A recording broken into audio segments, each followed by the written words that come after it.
ബഹുമാനികളെ, അല്ലാഹുവിൻ്റെ അപാരമായ അനുഗ്രഹം കൊണ്ട് വിശുദ്ധ റമദാനിനെ സ്വീകരിക്കുകയും റമദാനിൻ്റെ 27ാമത്തെ പകല് വരെ ഈ സമയം വരെ അല്ലാഹു നമുക്ക് ഒരു മുടക്കവും തടസ്സവും വരാത്ത രീതിയിൽ നല്ല നിലക്ക് നോമ്പനുഷ്ഠിക്കാനും തറാവീഹ് നിസ്കരിക്കാനും സൽക്കർമ്മങ്ങൾ ഒരുപാട് ചെയ്യുവാനും അല്ലാഹു നമുക്ക് തൗഫീഖ് ചെയ്തു. ഇനി നമുക്ക് അല്ലാഹുവിനോട് പറയാനുള്ളത്, പടച്ചറബ്ബേ, ഞങ്ങൾ ചെയ്തത് നീ കബൂലാക്കണേ റഹ്മാനെ. അല്ലാഹുവേ, ഞങ്ങൾ ചെയ്തതിനെ ഞങ്ങളുടെ മുഖത്തേക്ക് വലിച്ചെറിയാത്ത രീതിയിൽ എന്ത് ന്യൂനതകളുണ്ടെങ്കിലും നീ റഹ്മാനാണ്, റഹീമാണ്, ഏറ്റവും കൂടുതൽ പൊറുക്കുന്നവനാണ്, കാരുണ്യമുള്ളവനാണ്. റബ്ബേ, ഞങ്ങളുടെ ഇബാദത്തുകൾ നീ സ്വീകരിക്കണം റഹ്മാനെ. ഇനിയും ഒരുപാട് നന്മകൾ ചെയ്യാൻ ഞങ്ങൾക്ക് നീ തൗഫീഖ് നൽകണേ അല്ലാഹ്. ജീവിതത്തിന്റെ അവസാനത്തെ റമദാനാക്കല്ല റഹ്മാനെ. അല്ലാഹു ഇനിയും ഒരുപാട് പുണ്യമാസങ്ങൾ സ്വീകരിക്കാൻ ഞങ്ങൾക്കും ഞങ്ങൾ അഹലുകാർക്കും ഞങ്ങൾ സ്നേഹിച്ച, ഞങ്ങൾ വിശ്വസിച്ച, ഞങ്ങളുടെ ദുആയിൽ പ്രതീക്ഷ വെച്ച് കഴിയുന്ന എത്രയോ ആളുകൾ ഈ നാട്ടിലും പല നാടുകളിലുമുണ്ട്. എല്ലാവർക്കും നീ തൗഫീഖ് നൽകണം റഹ്മാനെ. പ്രിയമുള്ള മുഅ്മിനീങ്ങളെ, ലൈലത്തുൽ ഖദറൊക്കെ കഴിഞ്ഞു എന്ന പ്രതീക്ഷയിലാണ്, ഒരു ധാരണയിലാണ് നമ്മളൊക്കെ ഉള്ളത്, അല്ലെ? ഏകദേശം ആളുകളൊക്കെ ലൈലത്തുൽ ഖദർ ഇന്നലെ രാത്രിയായി എന്നുള്ള ഒരു പ്രതീക്ഷയിലാണ്. ആ പ്രതീക്ഷ നല്ലതാണ്. പക്ഷേ മഹാനായ ഇമാം ഗസാലി റളിയല്ലാഹു അൻഹുവിന്റെ വീക്ഷണത്തിൽ ലൈലത്തുൽ ഖദർ 29-നാണ് എന്നതാണ്. കാരണം ഓരോ ദിവസത്തിന്റെ തുടക്കം, അതിന്റെ മാറ്റങ്ങൾ നോക്കിയിട്ടാണ് അക്കൊല്ലത്തിന്റെ ലൈലത്തുൽ ഖദർ വരിക എന്ന് മഹാനായ ഇമാം ഗസാലി റളിയല്ലാഹു അൻഹുവിന്റെ അഭിപ്രായം അവിടുത്തെ കിതാബുകളിലൊക്കെ രേഖപ്പെടുത്തിയിട്ടുണ്ട്. ഞായറാഴ്ചയാണ് റമദാൻ തുടങ്ങുന്നതെങ്കിൽ ആ കൊല്ലത്തിന്റെ ലൈലത്തുൽ ഖദർ വരാൻ ഏറ്റവും സാധ്യതയുള്ളത് 29-നാണ്. മാത്രമല്ല മഹാനായ അബൂ ഹനീഫത്തുൽ ഖൂഫി റളിയല്ലാഹു അൻഹു, നാലാലൊരു മദ്ഹബിന്റെ വലിയ മഹാപണ്ഡിതനാണ് ഇമാം അബൂ ഹനീഫത്തുൽ ഖൂഫി റളിയല്ലാഹു അൻഹു. അല്ലാഹുവിന്റെ ദീനിന് വേണ്ടി ജീവൻ മുഴുവനും പണയം വെച്ച മഹാൻ. ജീവിതത്തിന്റെ എല്ലാ മേഖലകളിലും അല്ലാഹുവിന്റെ ദീനിന് വേണ്ടി രാപ്പകലില്ലാതെ ഓടി നടന്ന മഹാനായ അബൂ ഹനീഫത്തുൽ ഖൂഫി റളിയല്ലാഹു അൻഹു ഖാദിയാകാൻ വേണ്ടി ഏറ്റെടുക്കാത്തതിന്റെ പേരിൽ അന്നത്തെ ഭരണാധികാരികൾ ജയിലിലേക്ക് ഇറക്കുകയും ചെയ്ത മഹാനാണ് മഹാനായ അബൂ ഹനീഫത്തുൽ ഖൂഫി റളിയല്ലാഹു അൻഹു. ഇന്ന് ഖാദിമാകാൻ വേണ്ടി മത്സരിക്കുന്ന കാലമാകുമ്പോൾ അന്ന് ഖാദിയാകാൻ വേണ്ടി അന്നത്തെ ഭരണാധികാരികൾ നിയമിച്ചത് അബൂ ഹനീഫ തങ്ങളെയാണ്. അദ്ദേഹത്തിന് ആളെ വിട്ടു, ബഹുമാനപ്പെട്ടവർ ഖാദി സ്ഥാനം ഏറ്റെടുക്കണമെന്ന് പറഞ്ഞപ്പോൾ മഹാനവരുകൾ പറഞ്ഞു, എന്നെ കൊണ്ട് സാധ്യമല്ല. അത്ര വലിയ സൂക്ഷ്മശാലിയായ മഹാനായ അബൂ ഹനീഫത്തുൽ ഖൂഫി റളിയല്ലാഹു അൻഹു 4 മദ്ഹബിന്റെ ഇമാമിയങ്ങൾക്കും വലിയ ബഹുമാനമായിരുന്നു ബഹുമാനപ്പെട്ട അബൂ ഹനീഫ തങ്ങളെ. അവിടുത്തെ ചരിത്രങ്ങളൊക്കെ പറയുകയാണെങ്കിൽ ഒരുപാട് ദിവസങ്ങളോളം പറയേണ്ടത്. ആ മഹാനായ അബൂ ഹനീഫ തങ്ങളുടെ വീക്ഷണത്തിൽ ലൈലത്തുൽ ഖദർ 29-നാണെന്ന് പറഞ്ഞിട്ടുണ്ട്. മാത്രമല്ല വേറൊരു പ്രത്യേകതയും കൂടിയുണ്ട്. 29-ാമത്തെ രാത്രിയാകുമ്പോ അത് ഈ അവസാനത്തെ രാത്രിയാകാൻ സാധ്യതയുണ്ട്. അത് പറഞ്ഞിട്ട് ലാസ്റ്റ് എന്ന് പറഞ്ഞിട്ട് ഡ്രസ്സൊക്കെ ഇട്ടിട്ട് റെഡി ആയിട്ട് നിൽക്കണ്ട. സാധ്യതയുള്ളത് കൊണ്ട് അവസാനത്തെ രാത്രിക്ക് വലിയ മഹത്വമുണ്ട്. അവസാനത്തെ രാത്രി എന്ന് പറഞ്ഞാൽ വലിയ പുണ്യമുള്ളതാണ്. കാരണം ഒരുപാട് ആളുകൾക്ക് അല്ലാഹു സുബ്ഹാനഹു വ തആല നരകത്തിൽ നിന്ന് മോചനം കൊടുക്കുന്ന റമദാനിന്റെ നോമ്പ് തുറയുടെ സമയമായാൽ ആകാശത്തിലുള്ള കോടി മലായികത്തുകൾ മുഴുവനും ഭൂമിയിലേക്ക് ഉറ്റി നോക്കുന്ന സമയമാണ്. ആകാശത്തിലുള്ള മലായികത്ത് മുഴുവനും ഭൂമിയിലേക്ക് അല്ലാഹുവിന്റെ റസൂലിന്റെ ഉമ്മത്തീങ്ങളെ നോക്കിക്കൊണ്ട് സന്തോഷിക്കുന്ന സമയമാണ്. ആ സമയത്ത് മലായികത്ത് സന്തോഷിക്കുന്നു. ഈ ഉമ്മത്തീങ്ങളുടെ നോമ്പ് തുറ കണ്ടിട്ട്, ഈ ഉമ്മത്തീങ്ങളുടെ നോമ്പിന്റെ അവസ്ഥ കണ്ടിട്ട് ആ സമയത്ത് അല്ലാഹു സുബ്ഹാനഹു വ തആല മലായികത്തിനോട് ചോദിക്കും, മലക്കുകളെ, ഈ ഉമ്മത്തീങ്ങളെ എന്റെ അടിമകളായ മുഹമ്മദ് റസൂലുള്ളാഹി തങ്ങളുടെ ഉമ്മത്തീങ്ങളുടെ ഈ സന്ദർഭം, ഈ അവസ്ഥ കണ്ടിട്ട് നിങ്ങൾക്ക് എന്താണ് തോന്നുന്നത്? ആ സമയത്താണ് മലായികത്ത് പറയുന്നത്, പടച്ചോനെ, ഇങ്ങനെയുള്ള ഒരവസ്ഥ ഞങ്ങളുടെ ജീവിതത്തിൽ ഞങ്ങൾക്ക് വേറൊരു അവസരം ഞങ്ങൾക്ക് കാണാനില്ല. തുടക്കത്തിൽ മലായികത്തിനോട് മനുഷ്യനെ പടക്കുന്നു എന്ന് പറഞ്ഞപ്പോൾ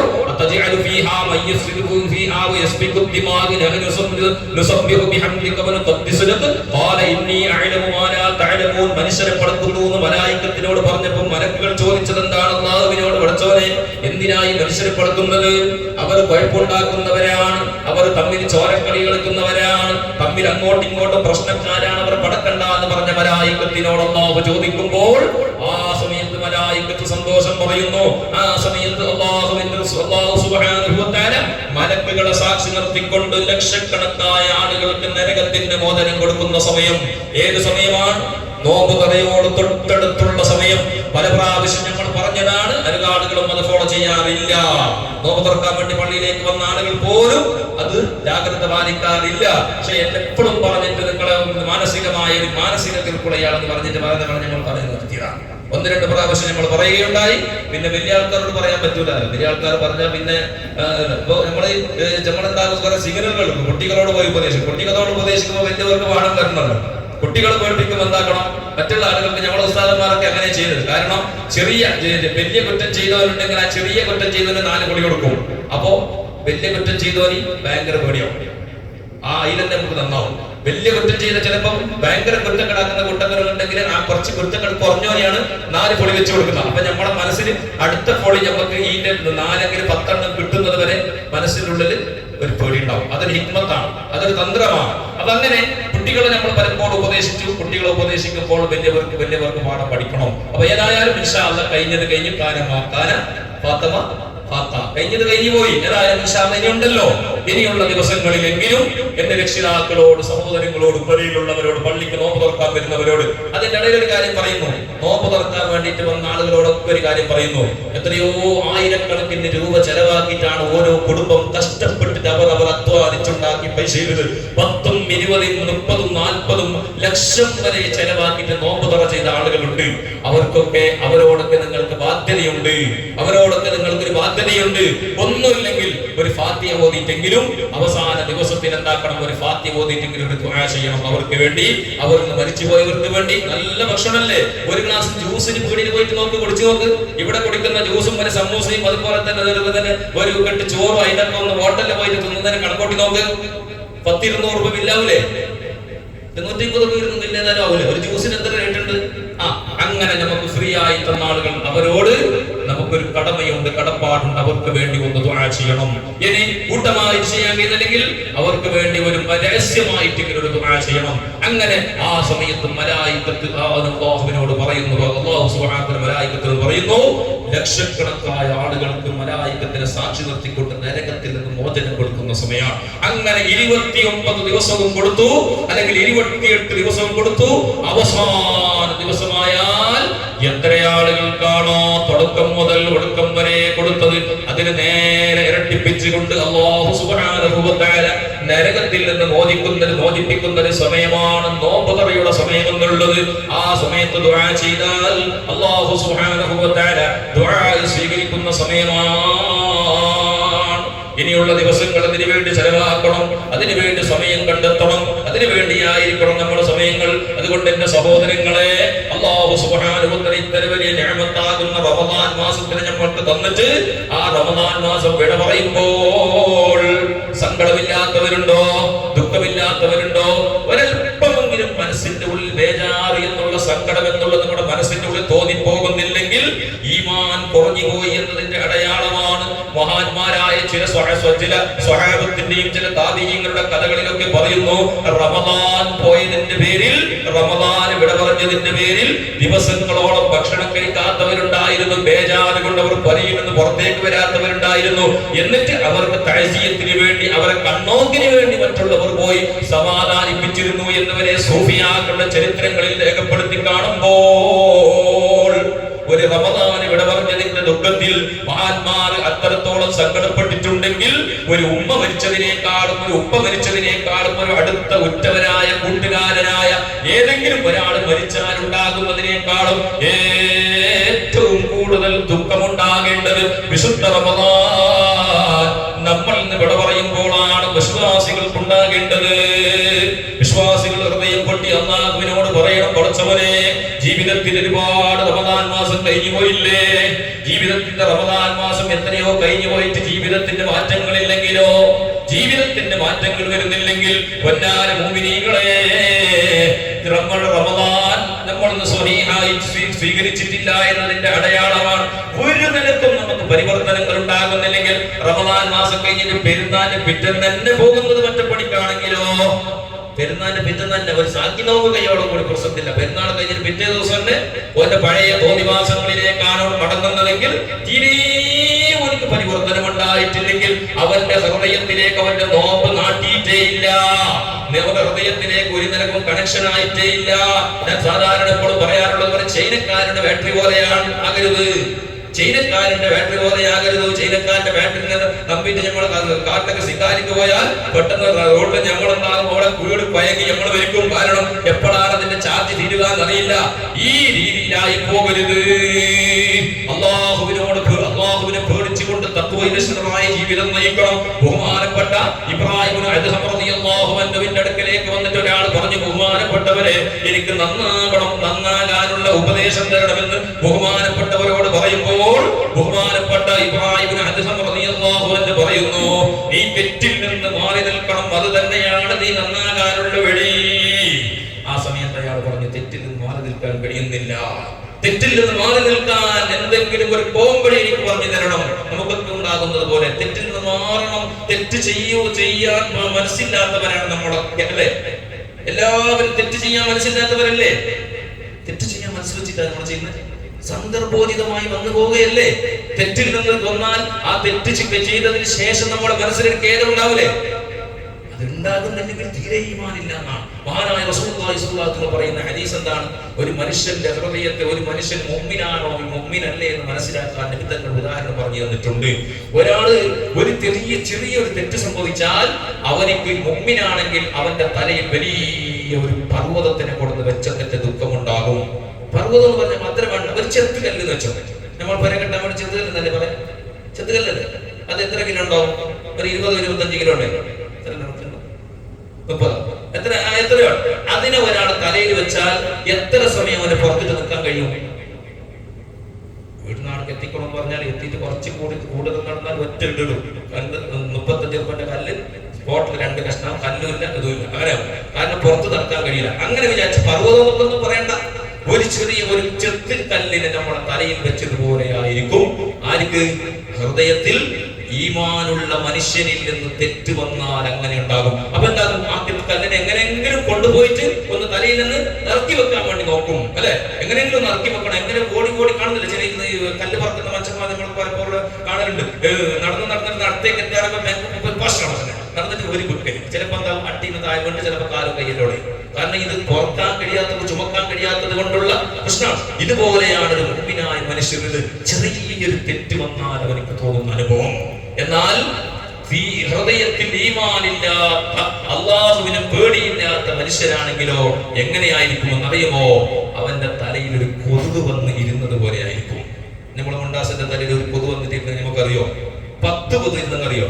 100 കൊതു. നമുക്ക് അതിന്റെ സൗണ്ട് ഒന്നും കേൾക്കുന്നില്ല, ഇതിന്റെ തൂക്കം അറിയോ? 100 കൊതു വന്നിട്ട് നമ്മളെ തലയിൽ എന്താവും? ഇത് ഇരുന്നാലും അതിന്റെ ഭാരം നമുക്ക് അനുഭവപ്പെടൂല. അതുപോലെയായിരിക്കും ഈമാനില്ലാത്ത മനുഷ്യന്റെ ഹൃദയത്തിൽ തെറ്റ് വന്നാൽ അവനിക്ക് യാതൊരു കുശലുണ്ടാവൂല. ഞാൻ തെറ്റ് ചെയ്തിനി എന്നുള്ളൊരു തോന്നൽ പോലും ഉണ്ടാവൂല. തെറ്റ് ചെയ്തതിന് ശേഷം നമുക്കിപ്പോ പേടിയാകുന്നോ, ഒന്ന് നന്നാകണം, പഠിച്ചവനെ തെറ്റായി പോയി എന്നുള്ള, അതാണ് ഖേദം.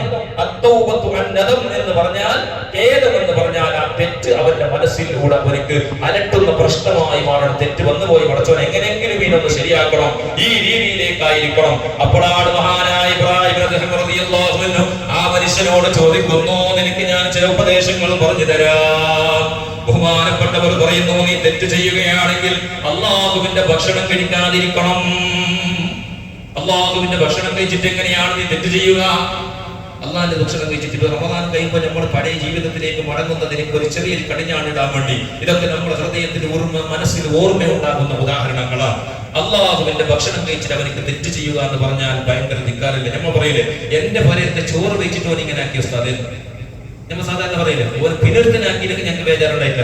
എന്റെ പൊരയിലെ ചെറിയൊരു വളർന്നില്ല നാണേ ചോറ് കൊടുത്തിട്ട് 10 നല്ല ഒത്തിരി നാണേ ചോറ് കൊടുത്തിട്ട് 10-12 15 വർഷത്തോളം ഒരു നല്ല ഒത്തിരി മക്കളെ പോലെ നോക്കിയിട്ട് പോണ ഇപ്പൊ നമുക്ക് എതിർന്നുണ്ടാൽ അവൻ്റെ മരിക്കോളം നാം ഉണ്ടല്ലേ, ചെന്ന മനുഷ്യന്മാരില്ലേ ഉണ്ട്. എന്നാൽ അപ്പൊ നീ മനസ്സിലാക്കുക, അള്ളാഹുവിന്റെ ഭക്ഷണം കഴിച്ചിട്ട്, റബ്ബിന്റെ ഭക്ഷണം കഴിച്ചിട്ട് എത്ര തെറ്റുകളാണ് നമ്മൾ ചെയ്യുന്നത്, എത്ര തെറ്റുകളാണ് നമ്മൾ ചെയ്യുന്നത്.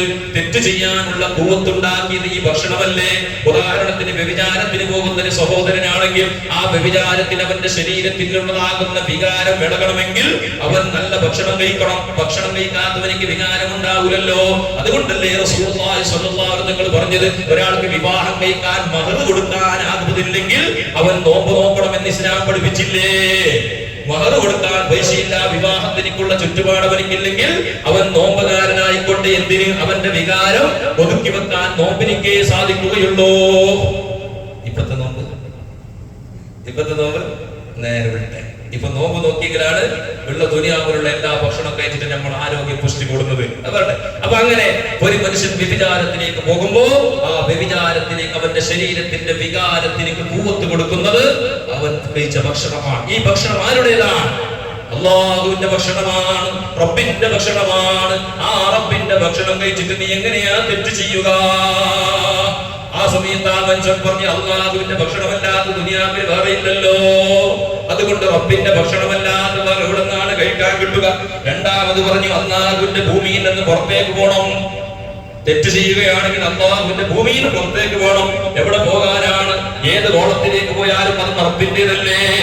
ഏഴ് ആകാശവും 7 ഭൂമിയും അതിന്റെ ഇടയിലുള്ള എല്ലാം അല്ലാഹുവിന്റെ നിയന്ത്രണത്തിലാണ്. എല്ലാം റബ്ബിന്റെ ഇടയിലും റബ്ബിന്റേതാണ്.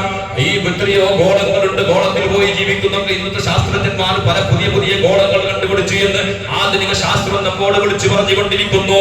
ഇതെല്ലാം നൂറ്റാണ്ടുകൾക്ക് മുമ്പ് മഹാനായ റസൂലുള്ളാഹി സ്വല്ലല്ലാഹു അലൈഹി വസല്ലം നമുക്ക് പഠിപ്പിച്ചു തന്നത് തന്നെയാണ്. എല്ലാ കാര്യങ്ങളും നിമിത്തങ്ങൾ പ്രവചിക്കാത്തൊരു കാര്യമില്ല.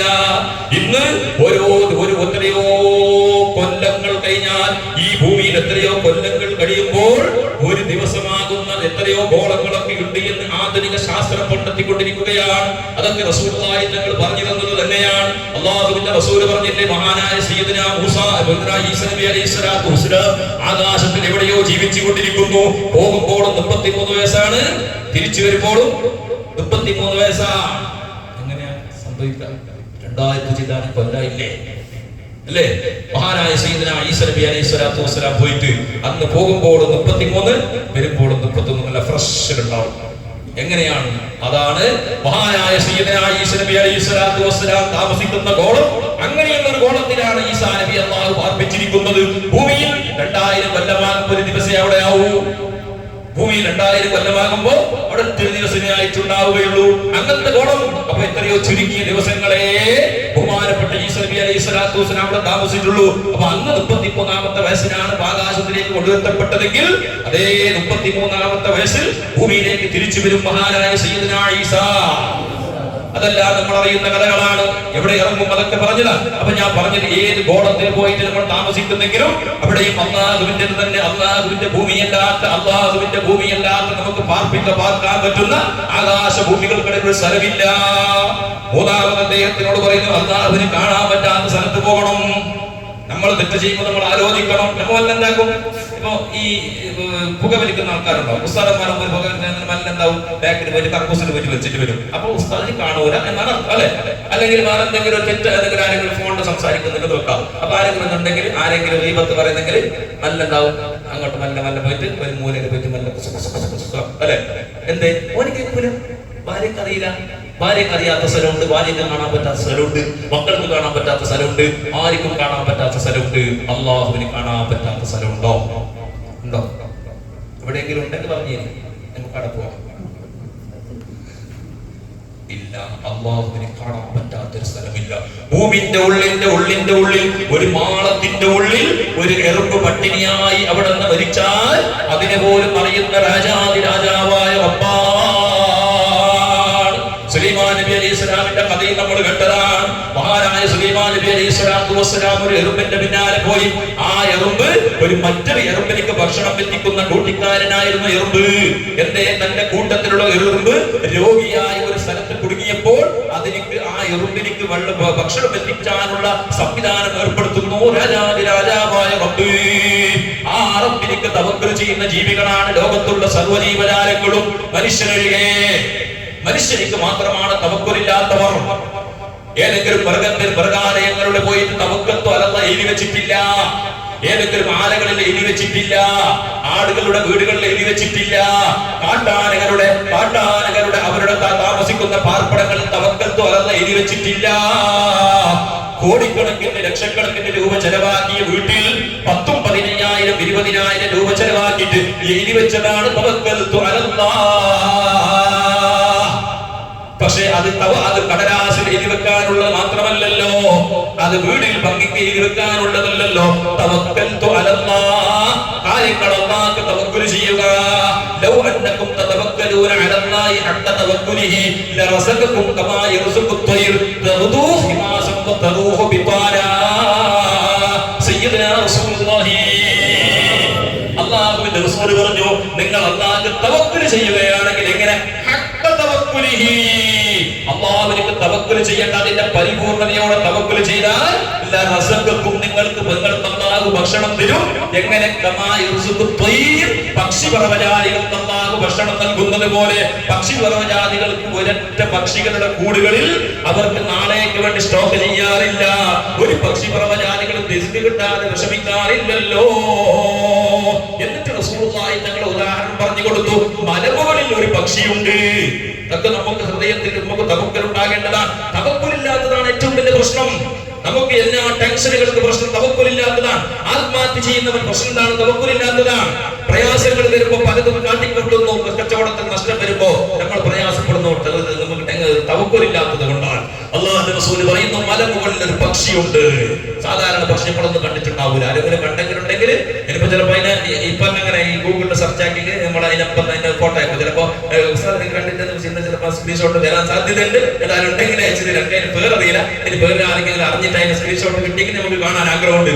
മലമുകളിൽ ഒരു പക്ഷിയുണ്ട്. ആ പക്ഷിയുടെ കാല് മീറ്റർ കണക്കെ നീളമുള്ളതാണ്.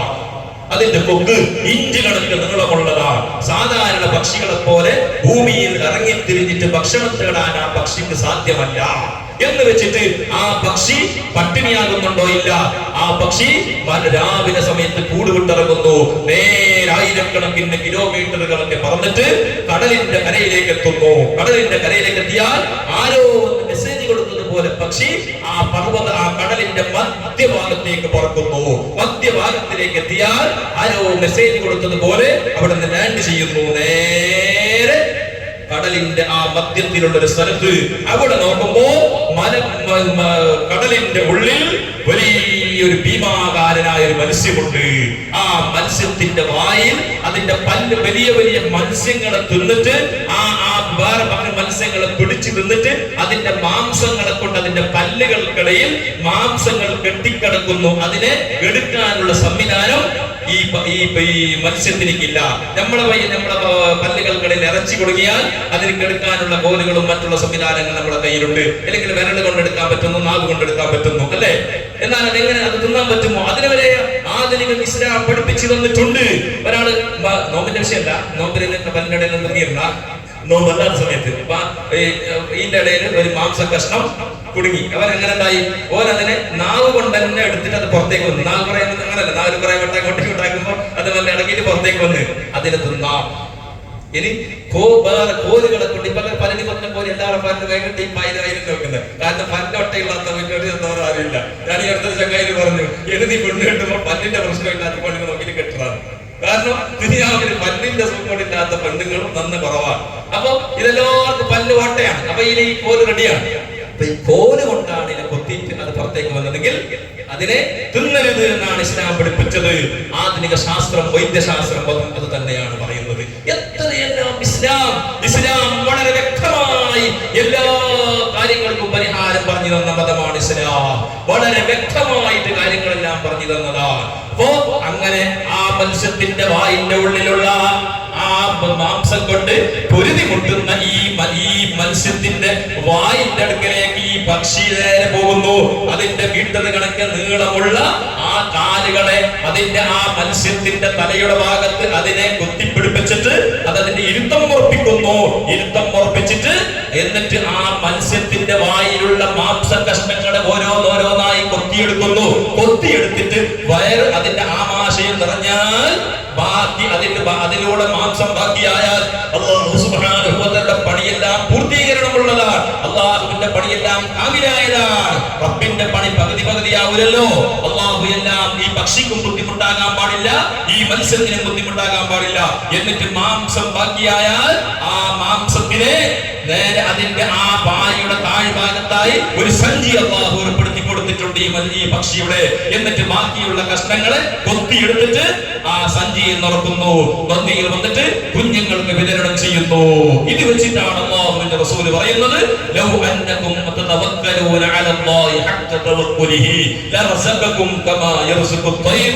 വരട്ടൊരു പക്ഷിയും വരട്ടൊരു ജീവജാലങ്ങളെയും അല്ലാഹു സുബ്ഹാനഹു വ തആല പട്ടിണിയാക്കുന്നില്ല, തവക്കുലുള്ളത് കൊണ്ടാണ്. നമുക്ക് തവക്കുലില്ലാത്തത് കൊണ്ടാണ് നമ്മുടെ കാര്യങ്ങളെല്ലാം പകുതിയിൽ പൊട്ടിപ്പോകുന്നത്. യാതൊന്നിനും തവക്കുലില്ല. വെറുതെ പറയും ഉസ്താദ് തവക്കൽതു അലല്ലാഹ്. ഇത് നമ്മുടെ നാവിന് പറയാനുള്ള ഒരു വചനം മാത്രമായിട്ടുണ്ട്. ഏതൊരു കാര്യവും അല്ലാഹുവിനെ തവക്കുൽ ചെയ്യുക. ഒരു കച്ചവടം തുടങ്ങുന്നു, പടച്ചോനെ എന്റെ പണിയെല്ലാം ഞാൻ ചെയ്യുന്നു, തവക്കുൽ നിന്റെ കയ്യിലാണ്. മഖ്ലൂഖിന്റെ കയ്യിലാണ്, തവക്കുൽ അല്ലാഹുവിന്റെ കയ്യിലാണ്. വെറുതെ തവക്കുലാക്കി കിട്ടൂല. അങ്ങനെ പറയാറുണ്ട് തവക്കത്തെ പണി. ഒരു പണിക്ക് പോയാൽ ഇങ്ങനെ ബേക്കാരിയായിട്ട് ഇങ്ങനെ നടക്കും, ഇങ്ങനെ വീടിന്റെ വാക്കി വീട്ടിൽ രാത്രി പകലും ഇങ്ങനെ നടക്കും. തവക്കത്തെ ഉസ്താദ് പിന്നെ ഉസ്താദ് പറഞ്ഞ വാദല്ലേ തവക്കത്തല്ല അല്ല കണക്കാക്കി കിട്ടും. ആ പണിക്ക് നിൽക്കണ്ട. തവക്കൽ പണി നമ്മൾ എടുക്കണം, തവക്കൽ അല്ലാഹുവിനോട് ചെയ്യണം. നമ്മൾ എടുക്കേണ്ട പണി തെങ്ങ് നടണം, തെങ്ങിലേക്ക് വെള്ളം കൊടുക്കണം, അതിലേക്ക് വേണ്ട ഭക്ഷണം, അതിലേക്ക് വേണ്ട എല്ലാ പോഷകാഹാരങ്ങൾ കൊടുക്കണം. എന്നിട്ട് അല്ലാഹുവിനോട് പറയണം, പടച്ചോനെ എന്റെ പണി എടുത്തിട്ടുണ്ട്, 3 കൊല്ലത്തിന് കുടിക്കുന്നതാണ് നഴ്സറിക്കാരൻ പറഞ്ഞത്. 3 കൊല്ലം 6 കൊല്ലായി ഒരു കൊമ്പ് വന്നിട്ടില്ല, ഒരു ഇളനീർ വന്നിട്ടില്ല. പടച്ചോനെ തവക്കുൽ നിന്റെ കയ്യിലാണ്, നീ അതിൽ കായ്പിക്കണേ. അല്ലാഹുവിലേക്ക് കായ്പിക്കാൻ കഴിയോ? വിവാഹം ചെയ്തു, വിവാഹത്തിന് 10 കൊല്ലമായിട്ട് മക്കളില്ലാത്തവരില്ലേ? 20 കൊല്ലമായിട്ട് മക്കളില്ലാത്തവരില്ലേ? എത്ര ആളുകളുണ്ട്? എന്നാൽ വെറുതെ ഇരുന്നിട്ട് പടച്ചോനെ മക്കളുടെ പള്ളിയിൽ എന്നിട്ട് മകരൊന്നും കഴിച്ചിട്ട് അവൻ മകരൊന്നും കഴിക്കാതെ 22ാമത്തെ വയസ്സിൽ മുമ്പറക്ക് പോയതാണ്. പടച്ചോനെ അവർക്ക് തവക്കുൽ ചെയ്തെങ്കിൽ കിട്ടുമല്ലോ. അള്ളാഹുവിനോട് ദുആ ചെയ്ത് കയബാസിന്റെ കിറ്റ് പിടിച്ചിട്ട് അവൻ ദ്വാരക്കുന്നത്. പടച്ചോനെ നാട്ടിലൊക്കെ എത്തുമ്പോൾ നല്ല സ്വാലിഹായ ഒരു കുഞ്ഞിനെ തന്നെ കേടുത്ത് എങ്ങനെ കിട്ടും? പണിയെടുക്കണ്ടേ? വിവാഹം കഴിക്കണം. ആ അവന്റെ ശരീരത്തിലുള്ള ബീജവും സ്ത്രീയുടെ അണ്ഡാശയും തമ്മിൽ കൂട്ടികളിപ്പിക്കാനുള്ള സംവിധാനം ഇസ്ലാം പഠിപ്പിച്ചതുപോലെ ചെയ്യണം. എന്നിട്ട് സുബഹി നിസ്കാരം കഴിഞ്ഞിട്ട് പടച്ചവനോട് പറയണം, പടച്ചവനെ എന്റെ പണി ഞാൻ രാത്രി ചെയ്തിട്ടുണ്ട്, തവക്കുൽ നിന്നെ ഏൽപ്പിക്കുന്നുണ്ട്. അല്ലാഹുവേ സ്വാലിഹായ കുഞ്ഞിയെ നീ തരണേ. ഇതാണ് നമ്മുടെ പണി. എടുക്കേണ്ട പണി നമ്മൾ എടുത്തിട്ട് അല്ലാഹുവിനെ തവക്കുൽ ചെയ്യണം. അങ്ങനെ തവക്കുൽ എന്നുള്ളത് ജീവിതത്തിൽ ഒരു മനുഷ്യനിക്കുണ്ടെങ്കിൽ എല്ലാ കാര്യങ്ങളും വിജയിക്കും. ഒരു ടെൻഷൻ ഉണ്ടാവില്ല.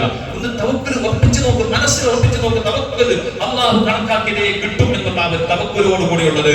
എന്നിട്ടതാണ് അപ്പൊ അല്ലാഹുവിന്റെ ഭൂമിയിൽ നിന്ന് നമുക്ക് പുറത്തു പോകാൻ സാധ്യമല്ല. ഏത് ഗോളത്തിൽ ഏത് സ്ഥലത്താണെങ്കിലും അല്ലാഹു കാണാത്ത സ്ഥലമില്ലല്ലോ. എന്നിട്ട് ബഹുമാനപ്പെട്ടവർ പറയുന്നു, മരണത്തിന്റെ മലക്കിനോട് പശ്ചാത്തപിക്കാൻ സമയം തേടുക. അത് കഴിയോ? അസ്രായേൽ വരുമ്പോ എന്താ ഡോർ ബെല്ലടിച്ച്, ഫോണിൽ ബെല്ലടിച്ച്, ആരി അസ്രായേൽ എന്താ വന്നേ? ആയിനി ടൈം തീർന്ന് അള്ളാഹു കണക്കാക്കിയ അസരായത് 2025 ഏപ്രിൽ 1 പെരുന്ന കൈയിട്ടിട്ട് കാത്തത്. പെരുന്ന ഇന്നലെ പെരുന്ന കഴിഞ്ഞില്ലേ കൊണ്ടുപോകാനായി 10 മിനിറ്റ്. ഇപ്പൊ വരുന്ന പോയിട്ട് പള്ളിക്ക് പോയിട്ട് 2 റക്അത്ത് നിസ്കരിച്ചിട്ട് ഒന്ന് ഉസ്താദിന്റെ 10,000 1 ലക്ഷം രൂപ പള്ളിക്ക് ഞാൻ കൊടുത്തില്ല. അതുകൊണ്ട് ഞാൻ ആശ വെച്ചിട്ട് ഞാൻ അതിന് കൊടുക്കാതെ വെച്ചതാണ്. എനിക്ക് തീർന്നു എന്ന് പറഞ്ഞിട്ട് പള്ളിക്ക് എന്തിനു കൊടുക്കുന്നതിന് കൊടുത്തില്ല. അതുകൊണ്ട് ഇസ്രായേൽ 10 മിനിറ്റ് 8 മിനിറ്റ് ഞാൻ എത്തും. തൗബ ചെയ്തിട്ട് 2 റക്അത്ത് നിസ്കരിച്ചിട്ട് 10,000 അല്ലെങ്കിൽ 1 ലക്ഷത്തിന്റെ ചക്ക് കൊടുത്തിട്ട് ഇപ്പൊ വരാം. അങ്ങനെ കഴിയുമായിരുന്നെങ്കിൽ തെറ്റ് ചെയ്യാൻ ഒരു പേടിയില്ല. പേടിക്കണമെന്നില്ല, ഒരു പേടി പേടിക്കണ്ട. കാരണം ഇസ്രായേലിനെ കുറച്ച് എന്ന് ഇൻഫ്ലുവൻസ് ആക്കിയാൽ മതിയല്ലോ. അതാണ് ബഹുമാനപ്പെട്ട ഇബ്രാഹിം റളിയല്ലാഹു അൻഹു പറയുന്നു, തെറ്റ് ചെയ്യുകയാണെങ്കിൽ നീ പശ്ചാത്തപിക്കാൻ സമയം ചോദിക്കുക ഇസ്രായേലിനോട്. അവൻ പറഞ്ഞു നടക്കൂല, ഇബ്രാഹിം തങ്ങളെ നടക്കൂല, അത് സാധിക്കൂല. വീണ്ടും ചോദിക്കുന്നു, മുൻകർ നക്കീറിനെ അടുപ്പിക്കാതിരിക്കുക. എന്നാൽ 6 ഉപദേശങ്ങളാണ് അദ്ദേഹത്തിന് കൊടുത്തത്. ആ തെറ്റ് ചെയ്യാൻ വേണ്ടി തെറ്റിനായി വിടുങ്ങിയ മനുഷ്യന്റെ ഹൃദയം മുഴുവൻ മാറിയിട്ട് അദ്ദേഹം വലിയ ആരിഫീകളിൽ പെട്ടു എന്നാണ് പിന്നീട് അദ്ദേഹത്തിന്റെ ചരിത്രം വായിക്കുന്നത്. അദ്ദേഹത്തോട് പറഞ്ഞു, മുൻകർ നക്കീർ വരുമ്പോ എന്റെ ഖബറിലേക്ക് വരണ്ട, എന്റെ ഖബറിൽ ഞാനെല്ലാം റെഡിയുണ്ട്, എന്റെ നല്ല പാസ്, നീ ആരും കേൾക്കാൻ. അങ്ങനെ ഞങ്ങളെ പറയുന്നത്, നീ നിന്റെ കാര്യം നിന്റെ കാര്യം നോക്കിയാൽ മതി. ഞാനെല്ലാം റെഡി ആയിട്ട് പാസ്സായിട്ട് ദുനിയാവെന്നല്ല ഈ മകനും ലാ ഇലാഹ ഇല്ലല്ലാഹ് മുഹമ്മദ് റസൂലുള്ളാഹ് ഒന്ന് കൂടി വന്ന് ഒരു മുഹമ്മദ് റസൂൽ കൂടിയിട്ട് ചെല്ലിയിട്ട് മരിച്ചിട്ട് നല്ല റാഹത്തിന് ഞാനെല്ലാം പറഞ്ഞു വന്നത്. അതുകൊണ്ട് എന്റെ ഖബറിലേക്ക് മുൻകർ നക്കീർ ചോദിക്കാനൊന്നും വരണ്ട എന്ന് പറയാൻ കഴിയോ? മുഅ്മിനീങ്ങളെ കഴിയില്ല, എല്ലാവരും ഖബറിലേക്കും വരും. അപ്പൊ അത് കഴിയില്ല. എന്നിട്ടോ ബഹുമാനപ്പെട്ടവർ പിന്നീട് പറയുന്നു, നരകത്തിലേക്ക് പോകാൻ വേണ്ടി മലായികത്ത് സബാനിയാക്കളായ മലായികത്ത് നിന്നെ നരകത്തിലേക്ക് കൊണ്ടുപോകാൻ അല്ലാഹുവിന്റെ ഓർഡർ കിട്ടിയാൽ മലായികത്ത് വന്നിട്ട് വന്നിട്ട് പറയും, നിന്നെ നരകത്തിൽ കൊണ്ടുപോകാൻ ഓർഡർ കിട്ടിയേ ഞാൻ വരില്ല. ഞാൻ വരുന്ന നീ തീരെ കൊണ്ടോ ചെല്ലാൻ കഴിയോ? നമ്മോട് പറയുന്നില്ലേ, പോലീസുകാർ വന്നിട്ട് വന്നാലും പോലീസിന്റെ ഇന്നത്തെ ഒളിച്ചിട്ട് ഓടിയിട്ട് അങ്ങോട്ടും ഇങ്ങോട്ടും എല്ലാം ഒളിച്ച് പറഞ്ഞിട്ട് ലാസ്റ്റ് അവസാനം എങ്ങനെ പിടികൂട്ടി നമ്മൊന്ന് പിടിച്ചിട്ട് ഞാൻ വെറുതില്ല നീ മാടുന്ന കാരണം ഈ സ്ട്രോങ് കുറച്ച് പ്രഷറുള്ളവരെല്ലാം അങ്ങനെ പറയും, വിടുവോ? എന്ത് പറഞ്ഞിട്ട് പറ്റില്ല. അതിനേക്കാളും നല്ലത് അള്ളാഹു നമുക്ക് വരുത്താതിരിക്കട്ടെ. ഒരു പോലീസുകാരന്റെ കയ്യിൽ അള്ളാഹു മരിക്കുന്നത് വരെ ഞങ്ങളെ കൊടുക്കൽ റഹ്മാൻ. ലോകത്തെ ഏറ്റവും നീതിയില്ലാത്തൊരു വിഭാഗമാണ് അവരെ കയ്യിൽ പെട്ടാൽ നമ്മൾ അനുഭവിക്കേണ്ടി വരും. അതുകൊണ്ട് ഞങ്ങൾക്കോ ഞങ്ങളെ മക്കൾക്കോ വേണ്ടപ്പെട്ടവർക്കോ ഒരു കേസുകളിലും കൊടുക്കാതെ നീ സലാമത്താക്കണം റഹ്മാനെ. അപ്പൊ അസ്റാനിയാക്കളായ മലായികത്ത് വന്നിട്ട് നരകത്തിലേക്ക് പോകാൻ വേണ്ടി പറയുമ്പോ ഞാൻ പോകൂല എന്ന് പറയാൻ നിങ്ങൾക്ക് സാധിക്കോ? എന്നാൽ തെറ്റ് ചെയ്തോ എന്ന് ബഹുമാനപ്പെട്ട ഇബ്രാഹിം റളിയല്ലാഹു അൻഹു പറയുമ്പോ ആ മനുഷ്യൻ പറഞ്ഞു, മഹാനവരുകളെ 6 കാര്യം സാധിക്കാത്തതാണ്. ഈ 6 കാര്യം ഞാൻ എന്റെ ജീവിതത്തിൽ മറക്കാത്തതാണ്. ഞാനൊരു കടലാസിൽ എഴുതി വെക്കുന്നു. എന്നിട്ട് ബഹുമാനപ്പെട്ടവർ പറയുന്നു, എല്ലാ ദിവസവും അതിലേക്ക് ബഹുമാനപ്പെട്ടവർക്ക് ഇതിലേക്ക് നോക്കും. അങ്ങനെ ഹൃദയത്തിൽ മനഃപ്പാഠമായി, ഹൃദയത്തിൽ അത് പ്രാക്ടിക്കലായി ഏത് തെറ്റ് ചെയ്യുമ്പോൾ ഈ 6 കാര്യങ്ങൾ ഓർമ്മ വരും. ഈ 6 കാര്യത്തിൽ നിന്ന് സൂക്ഷിക്കാൻ കഴിയില്ലല്ലോ, അല്ലാഹുവിന്റെ വെള്ളം കുടിച്ചിട്ടാണല്ലോ ഞാൻ ചെയ്യുന്നത്. അങ്ങനെ അവസാന തെറ്റുകളിൽ നിന്നെല്ലാം മാറി നിന്ന് അദ്ദേഹം വലിയ ആരിഫായി, വലിയ മഹാനായി മാറി എന്ന ചരിത്രം നമ്മോട് രേഖപ്പെടുത്തി തരുമ്പോ പൊന്നാന മുഅ്മിനീകളെ തെറ്റുകുറ്റങ്ങളിൽ നിന്ന് പൂർണ്ണമായി ഒഴിവാക്കണം. സാമ്പത്തികമായ നിലക്കുള്ള മേഖലകൾ, ഹറാമായ കച്ചവടങ്ങൾ, മറ്റുള്ളതെല്ലാം ജീവിതത്തിൽ ഏറ്റവും കൂടുതൽ ഇന്ന് മനുഷ്യൻ പലതും ആകെ പടർന്ന് പന്തലിച്ചു കൊണ്ടിരിക്കുന്നത് സാമ്പത്തിക ശുദ്ധി എന്നുള്ളത് മനുഷ്യൻ തീരെ ശ്രദ്ധിക്കാത്തൊരു മേഖലയായി മാറിയിരിക്കുന്നു. റമദാനിന് കുറച്ചെല്ലാം ഉണ്ടാവും, നമ്മൾ സൂക്ഷിച്ചിട്ട് കുറച്ച് ഈമാനും കാര്യങ്ങളുണ്ടല്ലോ. ആ ഈമാന് നമ്മളെ ഹൃദയത്തിൽ നിന്ന് പോകുന്നതിന് മുമ്പ് നമ്മൾക്ക് ചില ഉപദേശങ്ങൾ കിട്ടിയാൽ ഒരുപക്ഷെ നമുക്ക് നന്നാകാൻ സാധ്യതയുണ്ട്. അതുകൊണ്ട് ജീവിതത്തിൽ അല്ലാഹു സുബ്ഹാനഹു വ തആല കണക്കാക്കിയതല്ലാതെ നമുക്ക് കൂടുതൽ സമ്പാദിക്കാൻ കഴിയൂല. അല്ലാഹു നമുക്ക് കണക്കാക്കിയതല്ലാതെ തവക്കുലുണ്ടെങ്കിൽ അങ്ങനെ ചെയ്യാൻ കഴിയൂ. മുമ്പ് പറഞ്ഞില്ലേ, മഹാനായ അലി ഇബ്നു അബീ താലിബിന്റെ ചരിത്രം നമ്മൾ ഒരു വട്ടം മുമ്പ് പറഞ്ഞിട്ടുണ്ട്, ഓർമ്മയുണ്ടോന്ന് അറിയില്ല. അദ്ദേഹം ഒരു ഒട്ടകത്തിന്റെ കാക്കാൻ വേണ്ടി ഒരു കാവൽക്കാരനെ ഏൽപ്പിച്ചു. മൂട്ടിൽ അദ്ദേഹം അങ്ങനെ എന്തായി, അദ്ദേഹത്തിന് കൊടുക്കാൻ വേണ്ടി 2 ദിർഹമുമായിട്ട് അദ്ദേഹം തിരിച്ചു വരുമ്പോ ഈ മനുഷ്യനില്ല, ആരില്ല. ഇനി ഒരാളോട് പറഞ്ഞ് ഞാനിപ്പോ കുറച്ച് സ്വഭാവരാജ്യത്തെല്ലാം കഴിഞ്ഞിട്ട് വരും, കുറച്ച് വിശ്രമിച്ചിട്ട് എന്റെ ഈ ഒണ്ടയുണ്ടല്ലേ, ഒണ്ടനെ നോയിക്കോടി, ഞാൻ വരുന്നതോ അതിനെ ഒരാളെ ഏൽപ്പിച്ചിട്ട് പോയി. അങ്ങനെ പണിയെല്ലാം അലിയുള്ളാഹു പണിയെല്ലാം കഴിഞ്ഞിട്ട് തിരിച്ചു വരുമ്പോ കീശയിൽ നിന്ന് 2 രൂപ ഒരു ഇത് കൊടുക്കണമല്ലോ, ടിപ്സ് കൊടുക്കുന്ന ശമ്പളമല്ല, ടിപ്സ് എന്ന് പറഞ്ഞിട്ട് അദ്ദേഹത്തിന് കൊടുക്കാൻ വേണ്ടി 2 രൂപ 2 ദിർഹം എന്ന് പറഞ്ഞാൽ 2 രൂപ അങ്ങനെ കൊടുക്കാൻ വേണ്ടി വരുമ്പോ ഈ മനുഷ്യനില്ല.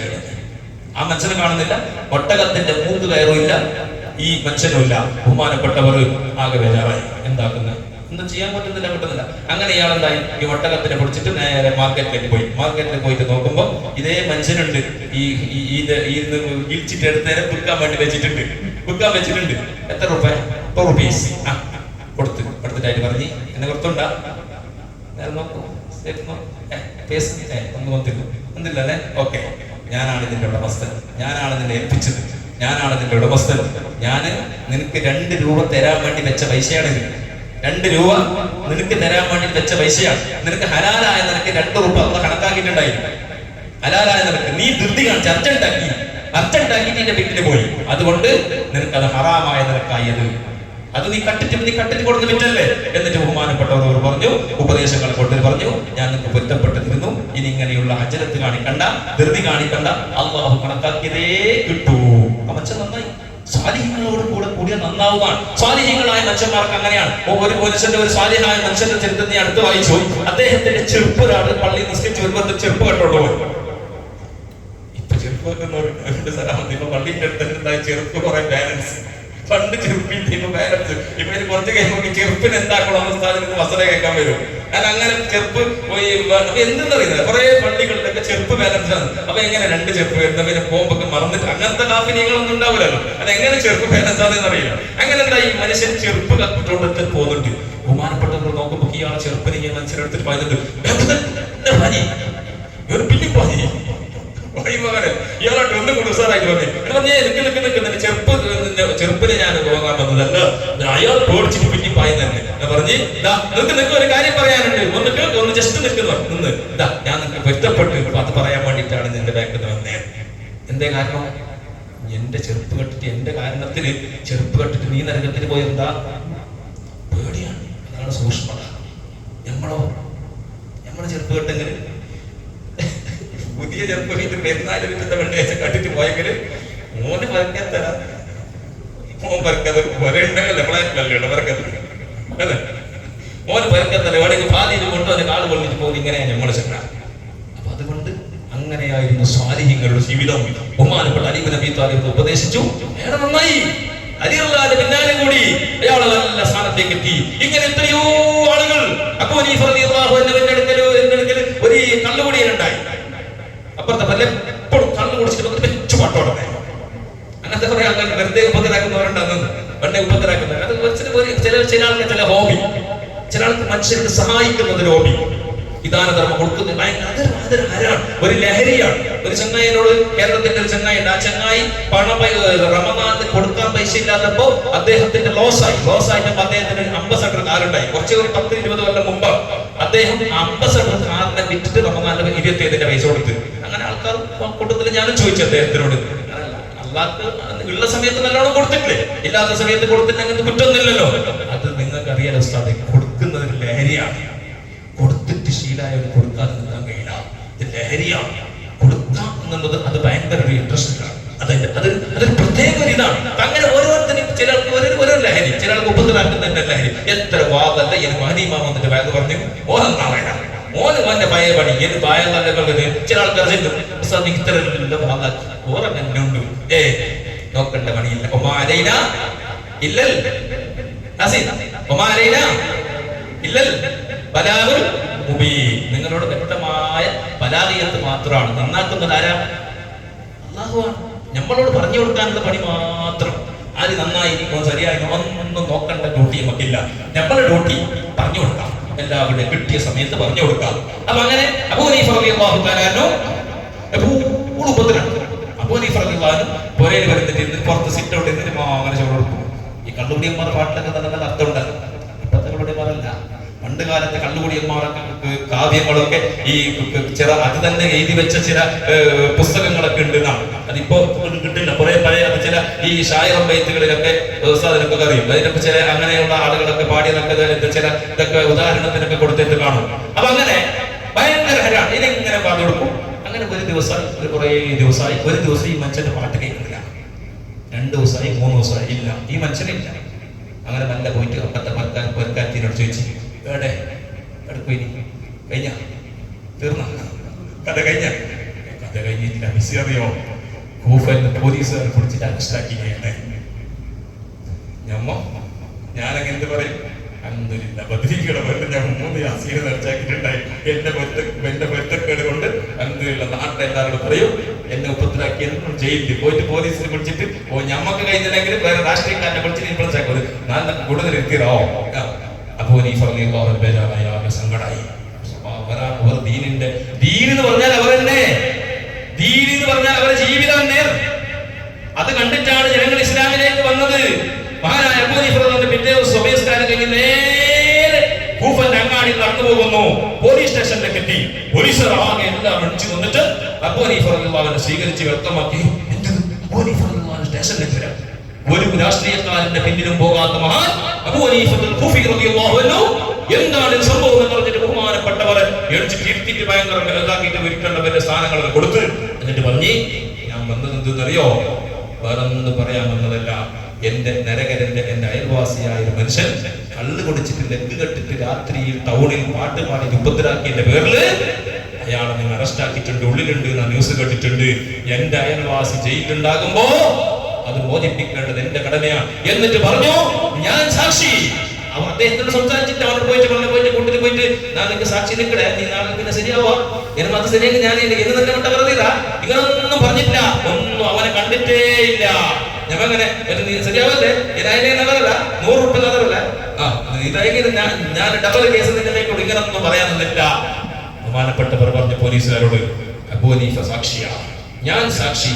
ആ മനുഷ്യന് ഏല് കണ്ടുപിടിക്കൂല, ഏല് കണ്ടുപിടിച്ചാൽ ഞാനാണ് ഉത്തരവാദി. അങ്ങനെ ആ മനുഷ്യനെ ഉള്ളിന്ന് കൊണ്ടുവന്നു. ആരെ? ഈ കള്ളു കടിച്ചിട്ട് ഈ പ്രതിയായ മനുഷ്യനെ ഉള്ളിന്ന് അങ്ങനെ കൊണ്ടുവന്നു. അബൂ ഹനീഫനെ കണ്ടപാടെ അയാൾ പറക്കാൻ തുടങ്ങി. കാരണം ഡബിൾ കേസ് ഇടുമെന്ന് പഠിച്ചു.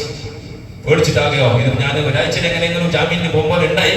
ഇയാൾ വന്നിന് എനിക്ക് ഒരു 10 കേസ് കൂട്ടിയിട്ടുണ്ടാവും. ഭാഗവൻ തർക്കാൻ തുടങ്ങി. ബഹുമാനപ്പെട്ട അബൂ ഹനീഫ റളിയല്ലാഹു അൻഹു കൈ കൊടുത്തു, അദ്ദേഹത്തിന് സ്വീകരിച്ചു. ഇത് പറഞ്ഞു, നിനക്ക് വേണ്ടി ഞാൻ സാക്ഷി നിന്നിട്ടുണ്ട്, ഇനി നീ കള്ളുകുടിക്കൂലെന്ന് ഞാൻ പറഞ്ഞിട്ടുണ്ട്, അതുകൊണ്ട് നീ എന്നെ കള്ളുകുടിക്കാൻ പാടില്ല, നീ എന്റെ കൂടെ വാ. കൊണ്ടുപോയി വീട്ടിലേക്ക് ഏൽപ്പിച്ചു. പോയി കുളിച്ച് ഫ്രഷായി റാഹത്തായി സന്തോഷമായി നേരെ അബൂ ഹനീഫ റളിയല്ലാഹു അൻഹു അടുപ്പിലേക്ക് വന്നു. കൈ പിടിച്ചു, പൊരുത്തം ചോദിച്ചു. നന്നായി, വലിയ മഹാനായി. അവനാണ് ദീൻ. അവർ ദീനുണ്ടാക്കിയവരാണ്. അവരെ കണ്ടിട്ടാണ് ദീനുണ്ടായത്. കൂഫയിൽ അബൂ ഹനീഫ റളിയല്ലാഹു അൻഹുവിന്റെ സ്ഥാനം കിട്ടിയത് അതുകൊണ്ടാണ്. ഇങ്ങനെയുള്ള ആളുകളായിരുന്നു അവർ. ഇങ്ങനെയുള്ള സ്വഭാവം നമ്മുടെ ജീവിതത്തിൽ ഉണ്ടാകണം. നമ്മുടെ ജീവിതത്തിൽ നമുക്ക് ജനങ്ങളിലേക്ക് നമ്മൾ ഇറങ്ങുമ്പോൾ ആളുകളുമായിട്ട് നമ്മൾ നല്ല നിലക്ക് ഇടപെടാൻ കഴിയണം. ജനങ്ങളുമായിട്ട് നമ്മൾ നല്ല നിലക്ക് പെരുമാറാൻ കഴിയണം എല്ലാവരോടും.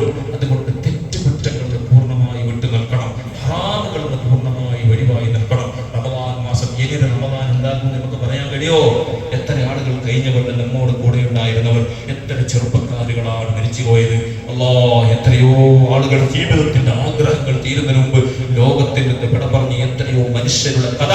പച്ചയായ മയ്യിത്തുകളെ ജീവിതത്തിന്റെ ആഗ്രഹങ്ങളിലേക്ക് എത്തിപ്പെടുന്നതിന് മുമ്പ് എല്ലാ ആഗ്രഹങ്ങളെയും ഒരു മഹാകവി പാടിയത് ആ പച്ചയായ ഒരു ചെറുപ്പക്കാരന്റെ മയ്യത്തിനെ കൊണ്ടുപോയി അടക്കുമ്പോ ഒരു ഭൗതികമായ ശരീരത്തിന് മാത്രമല്ല അടക്കിയത്, അവന്റെ മനസ്സിന്റെ ഉള്ളിൽ നീളാത്ത തീരാത്ത ആയിരക്കണക്കായ മോഹങ്ങൾ ഉണ്ടായിരുന്നു. ആ മോഹങ്ങളെയെല്ലാം ആ കല്ലിന്റെ അടിയിൽ, ആ മണ്ണിന്റെ അടിയിൽ അടിവെച്ചുകൊണ്ട് ആ കുടി തൂത്തിട്ടാണ് മനുഷ്യൻ വന്നത്. എത്രയോ മോഹങ്ങളാ. അതുകൊണ്ട് പൊന്നാന മുഅ്മിനീങ്ങളെ, തെറ്റുകുറ്റങ്ങളിൽ പൂർണ്ണമായി മാറി നിൽക്കുക. അള്ളാഹു കണക്കാക്കിയതല്ലാതെ ഒന്നും നമുക്ക് കിട്ടൂല. തുള്ളിയാൽ അട്ടിമറിഞ്ഞാലും റബ്ബ് കണക്കാക്കിയതേ ഉണ്ടാവൂ. അള്ളാഹു കണക്കാക്കി നമ്മളിലേക്ക് എത്തും. എനിക്ക് കണക്കാക്കിയതിനെ നിങ്ങൾക്ക് തിന്നാൻ കഴിയൂല. ആ ഒരു വിശ്വാസം നമുക്ക് വേണം. എനിക്ക് കണക്കാക്കിയ റിസ്ക് നമുക്ക് ഒരു സദ്യക്ക് പോയി, ആ സദ്യക്ക് പോയെങ്കിൽ ഒരു ബിരിയാണി തളിക വന്നാൽ ആ തളികയിൽ അവിടെ ചുറ്റുവട്ടത്ത് 10 ആളുണ്ടെങ്കിൽ അള്ളാഹു കണക്കാക്കിയിട്ടുണ്ട്, ഇതാ ഈ 10 പീസ് ആർക്ക് ഏത് തിന്നണം. അതുകൊണ്ട് ചില ആളുകൾ കാണുന്നില്ലേ, ഉസ്താദ് നിങ്ങൾക്ക് ഈ പീസ് ഇഷ്ടം എന്ന് പറഞ്ഞിട്ട് ചില ആൾ നമുക്ക് എടുത്തിട്ടിടുന്ന കാണുന്നത് അല്ലെ. ആ ഉസ്താദിന് ഈ പീസ് ഇഷ്ടം എന്ന് പറഞ്ഞിട്ട് അടുത്തുള്ളവർ നമ്മളെ എടുത്തിട്ടുണ്ടാവും. ഈ പീസ് എടുത്തിട്ട് എന്റെ പ്ലേറ്റിലേക്ക് ഇടും. അപ്പൊ ലിവർ ഭയങ്കര ഇഷ്ടം ലിവർ എടുത്തിട്ടിടും. അപ്പൊ ഞാൻ കണക്കിട്ടു, ഇത് അള്ളാഹുവിനാണ്. അപ്പൊ ഞാൻ എന്താക്കുക, എന്റെ പീസിലുള്ളത് അവനിക്ക് മാറ്റിക്കൊടുക്കും. അവിടെ മനസ്സിലാക്കേണ്ടത് അള്ളാഹു ഓന് കണക്കാക്കിയത് ഞാൻ ഇട്ടത് അത് ശരിയല്ല. ഈ അടുത്ത് ഒരു പത്രപത്ര കട്ടിങ് വായിച്ചു. മരിച്ച ചോറ് വയ്ക്കുന്ന സമയത്ത് മരിച്ചു. അങ്ങനെ വായിലുള്ള മയ്യത്ത് അപ്പൊ തന്നെ തൊണ്ടയിൽ കുടുങ്ങിന് മരിച്ചു. പകുതി ഭക്ഷണം അവന്റെ വായിലുണ്ടായി. ആ വായിലുള്ള ഭക്ഷണത്തിനെടുത്തിട്ട് പുറത്തേക്ക് ഇട്ടു. കുറെ കോഴികൾ തിന്നു. അള്ളാഹു കണക്കാക്കിയതാണ്. ആ കോഴിക്ക് കണക്കാക്കിയ ഭക്ഷണം അവന്റെ അവന്റെ തൊണ്ട വരെ എത്തി അകത്തേക്ക് പോകാൻ പടച്ചവൻ വിട്ടില്ല. ഇങ്ങനെയുള്ളൂ ദുനിയാവിൽ നമുക്ക് കണക്കാക്കിയതേ ഉണ്ടാവുകയുള്ളൂ. അതുകൊണ്ട് മുഅ്മിനീങ്ങളെ, അല്ലാഹു സുബ്ഹാനഹു വ തആല കണക്കാക്കിയ റിസ്ക് നമുക്ക് കണക്കാക്കിയതെല്ലാം നമുക്ക് കിട്ടും. അതുകൊണ്ട് ഹറാമായ കാര്യങ്ങൾ വിട്ടു നിൽക്കുക. സക്കാത്തിന്റെ കാര്യങ്ങളൊക്കെ ഞാൻ കഴിഞ്ഞ കൊല്ലമൊക്കെ വിശദമായി പറഞ്ഞത് കൊണ്ടിട്ടല്ല പറയാത്തതാണ്. സക്കാത്തുകളൊക്കെ ജീവിതത്തിൽ നമ്മൾ ഒരു 10 ഉണ്ട സക്കാത്തിന്റെ കൊടുക്കാതെ ബാക്കിയുണ്ടെങ്കിൽ അതെല്ലാം ഹറാമ് കലർന്ന സ്വത്തുകളാണ്. എത്രയോ ആളുകൾ ഈ അടുത്തും ഈ 10 ദിവസത്തിൽ ഒരുപാട് 2-3-4 ആൾക്കാർ ചോദിച്ചു, കടമുണ്ടെങ്കിൽ സക്കാത്ത് കൊടുക്കണം, കടമുണ്ടെങ്കിൽ സക്കാത്ത് കൊടുക്കണം. കടക്കാരന്റെ സക്കാത്തിന്റെ അവകാശമല്ലേ. ഒരാളെ കടം കൊണ്ട് വിലങ്ങി നിങ്ങൾ സക്കാത്ത് കൊടുത്ത സക്കാത്ത് കൊടുൂലേ? ഒരു നാട്ടില് ഭയങ്കര ഇസ്സത്തിൽ ജീവിച്ചതിന് എന്തോ ഒരു സന്ദർഭോചിതമായിട്ട് പോലും കോടിക്കണക്കിന് കടായി. നാട്ടില് പാപ്പത്തിന്റെ ഒന്നല്ല, കാണുമ്പോ ഭയങ്കര ഫോഷനുണ്ടല്ലോ, അവന്റെ ഉള്ളു ഭയങ്കര കടായിട്ട് ഭയങ്കര കൊടുക്കിയിട്ടുണ്ട്. ഓനെ കൊണ്ടുപോയിട്ട് എല്ലാവരും കൊണ്ടു സക്കാത്ത് കൊടുത്ത് സക്കാത്ത് കൊടുൂലേ? എന്താ പറഞ്ഞാത്ത കൊടുവില്ലേ? അറിയില്ല. ഇത് അറിയുന്നെങ്കിൽ ഞങ്ങൾ വേറെ പറയുന്ന സ്ഥലത്ത് ഞങ്ങൾ അവിടെ നിൽക്കുന്നത്, ഞങ്ങൾ ഇവിടെ ഇരിക്കുന്ന സക്കാത്ത് കൊടും. അപ്പൊ നിങ്ങൾ ചോദിക്കും, ഓന് പൊരയുണ്ട്, അവന് കാറുണ്ട്, എന്ത് കാറുണ്ടെങ്കിൽ കാറുണ്ട് സക്കാത്ത് കൊടുക്കാൻ പാടില്ല. സന്ദർഭോചിതമായിട്ട് പോലും കുടുങ്ങിയാൽ അങ്ങനത്തെ ആളുകളെ കടം കൊണ്ട് വന്നിട്ട് സക്കാത്ത് കൊടുക്കാലോ? അപ്പൊ സക്കാത്ത് കടമുണ്ട്, ഒരു സക്കാത്ത് കൊടുക്കണമെന്ന് ചോദിച്ചാൽ ഒരാൾക്ക് കടമുണ്ട്, 10 ലക്ഷം രൂപ കടമുണ്ട്, 10 ലക്ഷം രൂപ ഒരാൾക്ക് കൊടുക്കാനുണ്ട്. ഉദാഹരണം ഇല്ല, അങ്ങനെ 10 ലക്ഷം രൂപ ഒരാൾക്ക് കടം കൊടുക്കാനുണ്ട്. എന്റെ കയ്യിൽ ബാലൻസ് 3 ലക്ഷം രൂപ ഉണ്ട്.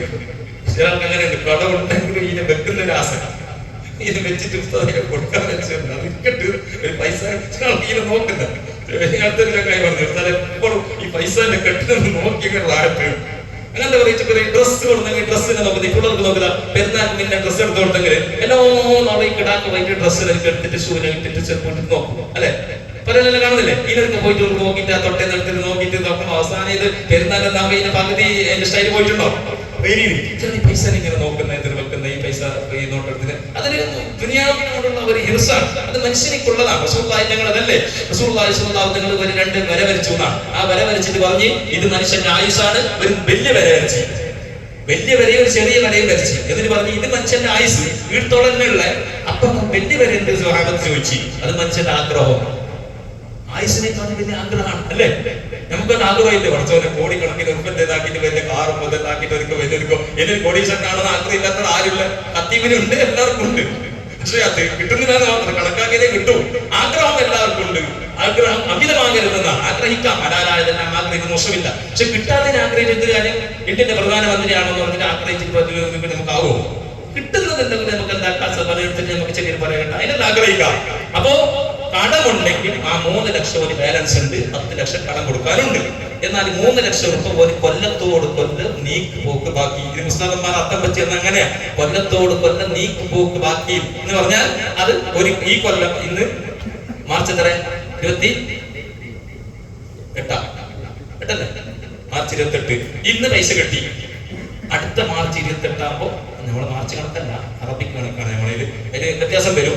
ആ കൊല്ലം അടുത്ത കൊല്ലം അതേ കൊല്ലാവുമ്പോ ഈ പൈസ അങ്ങനെ ബാലൻസ് ഉണ്ട്. ഒരു കൊല്ലം പൂർത്തിയായി. ആ പൂർത്തിയായാൽ ആ പൈസക്ക് എന്താക്കണം? സക്കാത്ത് കൊടുക്കണം. അപ്പൊ കടമുണ്ട്, അതിന് പിന്നെ കടം കൂട്ടി തീർക്കണം. അതിന് പിന്നെ എന്താക്കണം? പറ്റാതെ പിന്നെ ഈ പൈസ കൊടുത്തിട്ട് കടം കൂട്ടണം. അപ്പൊ ഇതിനെ കത്ത് കൊടുക്കണ്ട. അപ്പൊ നമുക്ക് ഏതൊരു രൂപ ലാഭം? 1 ലക്ഷത്തിന് ആകെ ഉള്ളത്ര 2500 അല്ലേ? 1 ലക്ഷത്തിന് 2500 രൂപ ഉള്ള 3 ലക്ഷം രൂപ ഉണ്ട്. അന്നങ്ങനെ സക്കാത്ത് കൊടുത്തിട്ട് റോസാക്കണ്ട, അവനെന്താക്കിയാൽ മതി? കൊല്ലാതെ ഈ സക്കാത്തിന് ഈ പൈസ കടം കൂട്ടിയെങ്കിൽ ഒരു സലാമത്തായി. അപ്പൊ അങ്ങനെ ഒരുപാട് എന്തെങ്കിലും നമ്മളെ പൈസ എന്താവും? ഹറാമിലേക്ക് കലരും. സക്കാത്ത് കൊടുത്തില്ലെങ്കിൽ നമ്മളെ പൈസ ഇതൊക്കെ മിക്സ് ആവും. അങ്ങനെ ഒരുപാട് വേറെ ഒരുപാട് പ്രശ്നങ്ങളുണ്ട്. ഇപ്പൊ ഈ ഹറാമ് കലർന്നെന്ന് പറഞ്ഞെങ്കിലുണ്ടല്ലോ, നമ്മൾ വിചാരിച്ചെന്തറിയോ? കക്കുന്നത് മാത്രം ഹറാമ് അല്ലെ?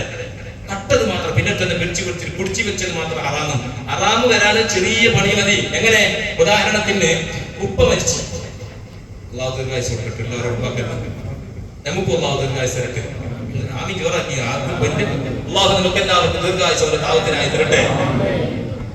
ഉടമസ്ഥൻ മരിച്ചിട്ടാകുമ്പോ ഇയാൾക്ക് 10 മക്കളുണ്ട്, അല്ലെങ്കിൽ ഒരു 20 മക്കളുണ്ട്. 20 മക്കളുള്ളവർ പിന്നെ ഉണ്ടാവില്ല. അതായത് പണ്ട് എന്തെങ്കിലും 40 കൊല്ലം ഇന്നത്തെ കഥ പറയണം.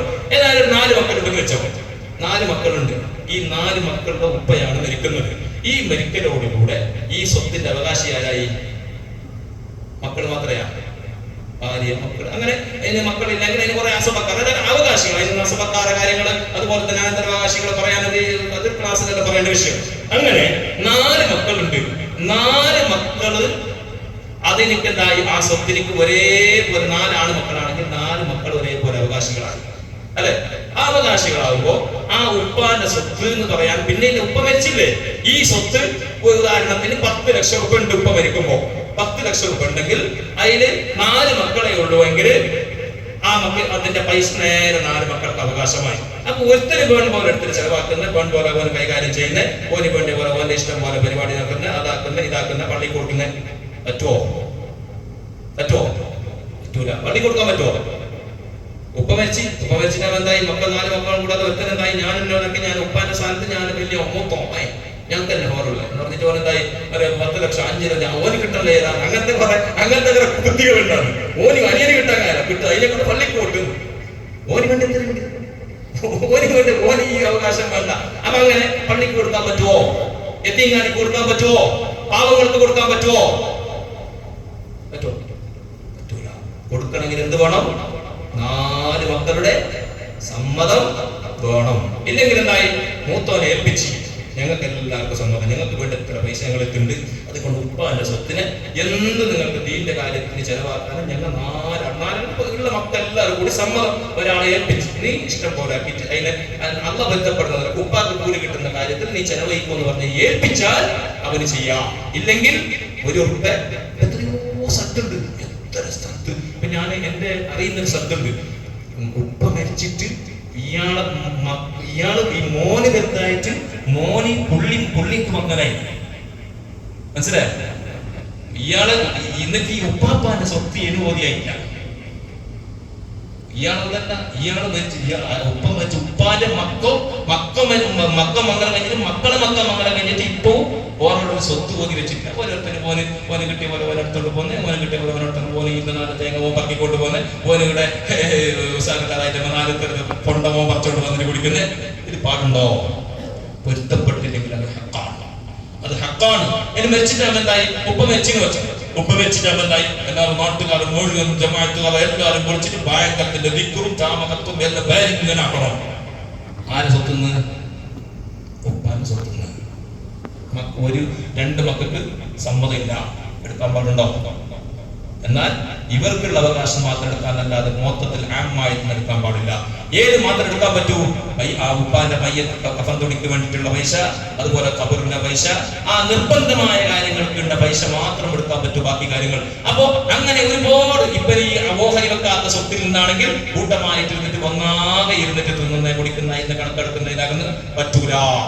യതീം കുട്ടികളാണെങ്കിൽ യതീം കുട്ടി പ്രായപൂർത്തിയെത്തുന്നത് വരെ ആ ഉപ്പാന്റെ സ്വത്തിനെ അതിനെ സംരക്ഷിക്കേണ്ടത് അവരുടെ ബാധ്യതയാണ്. അതുകൊണ്ടല്ലേ കണ്ണിയത്തുസ്താദിന്റെ കഥ ഒരുപാട് കേട്ടത്. അവർക്ക് കഞ്ഞി കുടിക്കാൻ വേണ്ടി പോയി ബഹുമാനപ്പെട്ട കണ്ണിയത്തുസ്താദിന്റെ 10 മണിക്ക് കഞ്ഞി വരുന്നു. അങ്ങനെ പേരന്റെ ഉടമസ്ഥൻ വെച്ചപ്പോൾ ബഹുമാനപ്പെട്ട കണ്ണിയത്തുസ്താദ് പറഞ്ഞു, ഇനി പേരത്തെ കഞ്ഞി ഞാൻ കുടിക്കൂല. എന്തേ കാരണം? ബഹുമാനപ്പെട്ടവർ പറഞ്ഞു, അയാൾ മരിച്ച് ആ സ്വത്തിന്റെ അവകാശികള് ഈ മക്കൾക്കായല്ലോ, മക്കളുടെ കൂട്ടത്തിൽ പ്രായപൂർത്തിയെത്താത്ത കമ്മിച്ചാവാത്ത കുട്ടികളുണ്ട്. ആ യതീം കുട്ടികളുടെ സ്വത്ത് അവർക്ക് പൊരുത്തപ്പെട്ട് തരാനുള്ള അവകാശം അവർക്കില്ല. അവർക്ക് അതിൽ റഷീദായിട്ട് അവരുതായിട്ടില്ലല്ലോ. അതുകൊണ്ട് ആ സ്വത്തിൽ നിന്ന് ഞാൻ കഞ്ഞി കുടിക്കൂല. അത്രത്തോളം സൂക്ഷിച്ച മഹാനായ കണ്ണിയത്തുസ്താദ്. അത് തന്നെയാണ് ഞാൻ നേരത്തെ പറഞ്ഞത്. അബൂ ഹനീഫ തങ്ങളുടെ കഥയിൽ പറഞ്ഞത് ഇവർ തന്നെയാണ് ദീൻ. ഇവരെ കണ്ടിട്ടാണ് ആളുകൾ നന്നായത്. കണ്ണിയത്തുസ്താദ് വെച്ചപ്പോ കേരളത്തിൽ ബഹുമാനപ്പെട്ടവരുടെ നാട്ടിൽ ബഹുമാനപ്പെട്ടവർ മരിച്ചിട്ടാകുമ്പോ 1000 ലക്ഷക്കണക്കായ ആളുകൾ കൂടിയവർക്ക് മുഴുവനും ഈ ലൈനിൽ വെയിലത്ത് നിൽക്കുന്നവരെ കണ്ടിട്ട് ആളുകൾ കണ്ടിട്ട് അമുസ്ലിമീങ്ങൾ കമ്മിറ്റി ഉണ്ടാക്കിയിട്ട് നാരങ്ങ വെള്ളം സപ്ലൈ ചെയ്തു എന്നാണ്. മയ്യത്ത് കാണാൻ വേണ്ടി ഉച്ചക്ക് നിൽക്കുന്ന ഈ രംഗം കണ്ടിട്ട് അവിടുത്തെ തൊട്ടടുത്തുള്ള അമുസ്ലിമീകൾ ഹിന്ദുക്കളായ ആളുകൾ എന്ത് കേടുന്ന് പറഞ്ഞ് ഇത്തരം അച്ഛന്മാർ ഇങ്ങനത്തെ ഒരു മനുഷ്യന് ഈ നാട്ടിലുണ്ടായ ഇത് നമ്മൾ ഇപ്പല്ലേ മനസ്സിലായത് എന്ന് വിചാരിച്ച് ദാഹിക്കുന്നവർക്ക് നാരങ്ങ വെള്ളം വിലക്ക് വാങ്ങിയിട്ട് പഞ്ചസാര കൊടുത്തിട്ട് വെള്ളം ഉണ്ടാക്കി സർബത്ത് വിതരണം ചെയ്തു ആയിരക്കണക്കായ ആളുകൾക്ക്. എന്തുകൊണ്ട്? അവരുടെ സൂക്ഷ്മതയും തത്വയും അതായിരുന്നു. നമുക്ക് സൂക്ഷ്മത എന്ന് പറയുന്ന കാര്യം നമുക്ക് തീരെയില്ല. ഒരല്പമെങ്കിലും അവർക്ക് പോരാകാൻ നമുക്ക് സാധ്യമേ അല്ല. എന്നാലും ഒരല്പം. അതുകൊണ്ട് ഇങ്ങനെയുള്ള അവകാശികൾ സ്വത്ത് ഓഹരിയുടെ കാര്യങ്ങളിൽ ഒരിക്കലും അങ്ങനെ ചെയ്യാത്തവരുണ്ടെങ്കിൽ ഒന്ന് നിർബന്ധമായിട്ടും അത് ചെയ്യണം. മരിച്ചാൽ ഉടനെ 3-ന്റെ അന്ന് യാസീനൊക്കെ കഴിഞ്ഞിട്ട് എന്താ വിളിച്ചിട്ട് മക്കളെ വിളിച്ചിട്ട് ഒന്ന് എത്ര ഈ കുടുംബ ബന്ധം മുറിയുന്ന എത്ര സ്ഥലത്ത് ഈ പ്രശ്നം ഗേട്ട്മാർ തമ്മിൽ തല്ലിയതെല്ലാം 100-ൽ 98.3 സ്വത്തിന്റെ വിഷയത്തിൽ തന്നെയല്ലേ. വേറെന്ത് വിഷയത്തിൽ കൂട്ടിയിട്ടില്ല, വേറൊരു വിഷയത്തിലില്ല. എല്ലായിടത്തും പോയാൽ ഈ പ്രശ്നം തന്നെ. ഉപ്പാന്റെ സ്വത്തിന്റെ വിഷയത്തിൽ അടികുത്ത്. ഈ അടികുത്താകുന്നതിന് മുമ്പ് എന്താക്കണം? മരിച്ചാൽ ഉടനെ അതിനു വേണ്ടിയുള്ള ഒരു പണ്ഡിതന്മാർ, അതിനറിയുന്ന നല്ല പണ്ഡിതന്മാരെ പഠിച്ചിട്ട് സ്വത്തിനെ വെച്ചിട്ട് അതിന് ഓഹരി വെച്ചിട്ട് അതിനപ്പം തന്നെ ക്ലിയർ ആക്കണം. മരിച്ചു പോയവർക്ക് അവരിൽ നടക്കണ്ടേ? ഓർക്ക് നെമ്മതി കൊടുക്കണ്ടേ? ഞമ്മോട് ഇരുന്നിട്ട് ഓർക്ക് വേണ്ടി ഓർക്ക് പോകണം. അതിന് കുറെ ബാക്കി ദാനധർമ്മങ്ങളെല്ലാം ചെയ്യും. പക്ഷെ ഈ കാര്യത്തിൽ കൂല ഇത് പ്രശ്നം എത്രയോ സ്ഥലത്തുണ്ട്. ഇന്നും എനിക്കറിയാം കാസർഗോഡിന്റെയും അതുപോലെ മറ്റു ഭാഗങ്ങൾ വലിയ വലിയ കോടീശ്വരന്മാർ സ്വത്ത് അവസാനം ഈ അടുത്ത് എന്റെ ഒരു ചങ്ങായിന്റെ പ്രൊമോഷൻ നടക്കുന്നുണ്ട്. അദ്ദേഹം അവസാനത്തോട് അദ്ദേഹം ചങ്ങായികൾ എത്തുന്നുണ്ട്. അടുത്ത് കാസർഗോട്ടുകാരനാണ്. പലപ്പോഴും എന്നെ കാണാൻ വേണ്ടി വരാറുള്ള ആളാണ്. അദ്ദേഹത്തിന്റെ ഉപ്പ മരിച്ചു. കഴിഞ്ഞ റമദാനിലാണ് മരിച്ചത്. അദ്ദേഹം മരിച്ചപ്പോൾ അദ്ദേഹത്തിന്റെ കുടുംബത്തിൽ ചെറിയ പ്രശ്നങ്ങളാണ്. അങ്ങനെ പ്രശ്നം അവസാനം അദ്ദേഹം പറഞ്ഞു, ഞാൻ പറഞ്ഞവരായിട്ടാൽ ഞാൻ സ്റ്റേ ആക്കിയിട്ട് വിടും. കാര്യം നടക്കുമോ? അതിനെന്ത് കാര്യം ഉണ്ടാവൂല.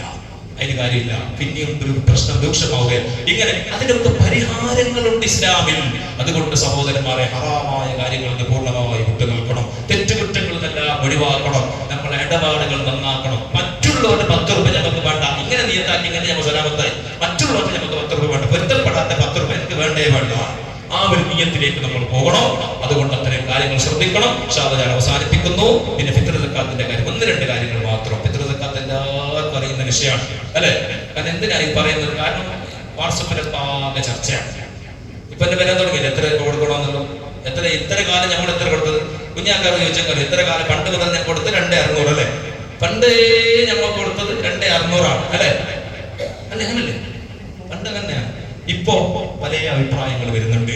അപ്പൊ അങ്ങനെ ആ അഭിപ്രായം വെച്ചിട്ട് നമുക്ക് അതിനെ ഏത് രീതിയിൽ നമുക്ക് നടക്കാൻ, അത് കിതാബുകളിൽ നിന്ന് ഞാൻ ഒരു നിങ്ങൾ സൂചിപ്പിച്ചിട്ടുണ്ട്. കിതാബുകളിൽ തൂക്കത്തിന്റെ കഥ പറയുന്നില്ല. തൂക്കം ഇപ്പൊ സ്കെയറും കാര്യങ്ങളെല്ലാം പറഞ്ഞ് ഇപ്പൊ അടുത്ത കാലത്തല്ലേ. മുമ്പ് സേറുകൾ നമ്മളെ മലയിലുള്ള സേറുണ്ടായില്ലേ? സേർ എന്നല്ല പറഞ്ഞിട്ടുണ്ടായി. ചോറ് വെക്കലൊക്കെ ആള് ഇത്ര ആളുണ്ടെങ്കിൽ 1 സേർ അല്ലെങ്കിൽ 1.5 സേർ, അങ്ങനെയാണ് ഈ സേറിലാണ് പഴയ കാലത്ത് ചോറ് വെച്ചിരുന്നത്. ആ ചോറ് വെച്ചെങ്കിൽ ഇത്ര ആൾക്ക് ചോറ്, അത് മാത്രമേ കറക്റ്റ് ഒരു ധാരണ ഉണ്ടാവും. ഒരു ചോറ് വെച്ചെങ്കിൽ ഇത്ര ആൾക്ക് ഇത്ര പത്തിരിയാവും, ഇത്ര എല്ലാം ഉണ്ടാവും, കറക്റ്റ് ഒരു അളവുണ്ടായി. ആ ഒരു അളവായിരുന്നു അത് പഴയ കാലത്തുള്ള അളവ്. അപ്പൊ അങ്ങനെ, അതായത് ശരിക്കും പറഞ്ഞാല് 4 ഒരു മുത്ത് എന്ന് പറഞ്ഞാൽ ഒരു സാഗ് എന്ന് പറഞ്ഞാൽ 4 മുത്ത്. ഈ 4 എന്ന് പറഞ്ഞാൽ ഒരു നല്ല മുഴത്തതിയായ ഒരു കൈ, നല്ല ഒരു സാധാരണയിലുള്ള ഒരു മനുഷ്യന്റെ 2 കൊയ്യിൽ കോരിയിട്ടിട്ടെങ്കിൽ 4 വട്ടം കോരിയിട്ടിട്ട് അപ്പൊ എത്രയാണ്? അങ്ങനെയാണ് കൊടുത്തത്. അങ്ങനത്തെ കൈ, അത് ഇങ്ങനത്തെ കൈ എന്നൊന്നും നമുക്കറിയോ? നബിസ്വല്ലല്ലാഹു കാലത്തുള്ള സഹാബത്തിന്റെ കൈ എങ്ങനെ നമുക്കറിയോ? എത്ര വലുതാ ചെറുതാന്ന് അതിനൊന്നും നമുക്ക് അതിനൊന്നും കണ്ടുപിടിക്കാൻ കഴിയില്ല. അപ്പൊ അതുകൊണ്ട് പഴയ കാലം മുതൽ ആലിമീങ്ങൾ, സൂക്ഷ്മശാലികളായ ആളുകൾ 2,450, 2,550 ഇങ്ങനെയൊക്കെ പല അഭിപ്രായങ്ങളും പറഞ്ഞിട്ട് അവസാനം സൂക്ഷ്മതയ്ക്ക് വേണ്ടി 2.5 അത് അന്ന് പിന്നെയും ഒരു സൂക്ഷ്മതയ്ക്ക് വേണ്ടിയിട്ട് 2,600 കൊടുക്കണമെന്നുള്ളതായിരുന്നു പഴയ കാലം മുതൽ അടുത്ത കാലം വരെ നമ്മൾ കേട്ടത് അല്ലെ? അപ്പൊ ഞാൻ എന്റെ കണക്ക് തന്നെ പ്രകാരം ഞാൻ ഇത്ര കാലം കൊടുത്തതും അങ്ങനെ തന്നെ ഞാൻ 2,600 തന്നെയാണ് കൊടുക്കല്. അപ്പൊ നിങ്ങൾക്ക് നമ്മൾ ഞാൻ പറയുന്നു 2,600 കൊടുക്കാം. ഇനി നിങ്ങൾക്ക് ഒരാൾക്ക് മതിയാവില്ല എന്നുള്ള ദുഷ്പൊരാൾക്കുണ്ട്. അതാ ഞാൻ പറയുന്നത്, നമുക്ക് നമ്മുടെ കാര്യത്തിൽ നമുക്കൊരു സൂക്ഷ്മത നമുക്ക് വേണം, നമ്മളെ യക്കീന് നമുക്ക് വേണം. ഇനി ഉസ്താദ് ചെല്ലിയത് കൊണ്ട് ഇങ്ങനെ കൊടുക്കണ്ട. ഞാൻ 3 കൊടുക്കുക വിചാരിച്ചിട്ടിരുന്നേ, ഉസ്താദ് 2,600 കൊടുക്കുക ചെന്നു, ബാക്കി ഇന്ന് അയാളെ തലയിൽ കത്തട്ടെ. എന്റെ തലയിൽ ആരും കത്തിക്കാൻ വന്നിട്ടുണ്ട ഇല്ല. അങ്ങനെ നമുക്ക് നമ്മുടെ ആഘോഷത്തിനാണ് ആരോ അങ്ങനത്തെ കാര്യങ്ങൾക്കൊന്നും ആരും അനാവശ്യത്തിലേക്ക് കൈയിടാൻ നിൽക്കണ്ട. ഒരു കാര്യം നിങ്ങൾ പറയുന്നു, നിങ്ങൾക്ക് യക്കീനുണ്ടെങ്കിൽ 2,600 മതി എന്നുള്ളതാണ് കൊടുക്കുക. ഇത് നിങ്ങൾക്ക് മതിയല്ലപ്പ, അയാൾ പൈസ 22,000 അല്ലേ? അയാളെ ശമ്പളത്തിന് അയാൾ എത്ര കൊടുക്കുന്നത്? ഞമ്മക്ക് ഒരു ദിവസത്തിന് 22,000 കിട്ടുന്നില്ലേ? ഞമ്മക്ക് അത്ര കൊടുത്തൊക്കെ മതിയല്ല. ഞാനൊരു 3 കിലോ കൊടുക്കുന്നു, സന്തോഷം, കൊടുത്തോളി. പക്ഷെ പൊറക്കണ്ട. ഞങ്ങൾക്ക് ആ യക്കീനുള്ളത് കൊണ്ട് ഞാൻ നമ്മളെ പഴയകാലം മുതൽ നമ്മളെ കൊടുത്ത് നമ്മുടെ ഉസ്താദന്മാരും നമ്മൾ അങ്ങനെയൊക്കെ പറഞ്ഞു തന്നുകൊണ്ട് എന്റെ മനസ്സിൽ അങ്ങനെ ഉണ്ട്. പിന്നെ വേണമെങ്കിൽ 50 ഗ്ലാസ് പൊട്ടിക്കൊടുക്കും, അത് വേറെ കാര്യം. അപ്പൊ അതുകൊണ്ട് ആ കാര്യം നിങ്ങൾ കൊടുത്തത് നിങ്ങൾക്ക് റാഹത്താണ്. അപ്പൊ ഒരാൾക്ക് 3 കിലോ കൊടുക്കാൻ കഴിയുന്നു, കൊടുത്തു 3,200 കൊടുക്കാൻ കഴിയുന്നു, അങ്ങനെ കൊടുത്തോളി. പക്ഷെ കൊടുക്കുന്നത് അതിന്റെ മട്ടം പോലെ കൊടുക്കണം.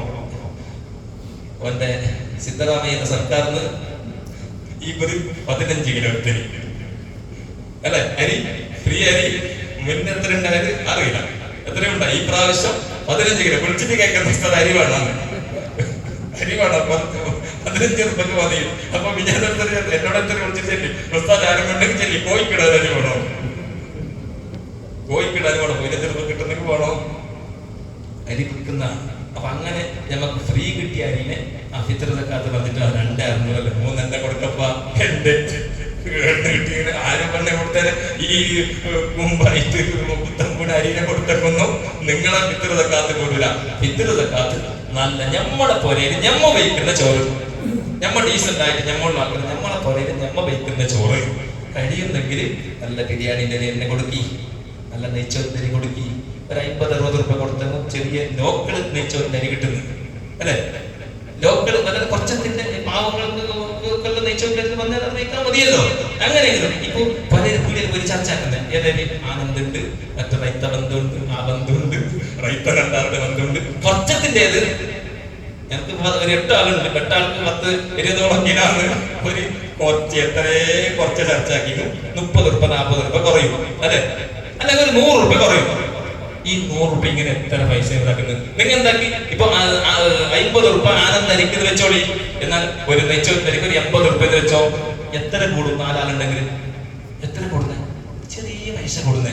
കൊടുക്കുമ്പോൾ റാഹത്തായില്ലേ, സന്തോഷമായില്ലേ? ഓന്റെ പൊരയില് അന്ന് പെരുന്നാളിൽ ചിലപ്പോ ഓന് ഈ നെയ്ച്ചോറിന്റെ അരി വാങ്ങാൻ പൈസ ഉണ്ടാവൂല.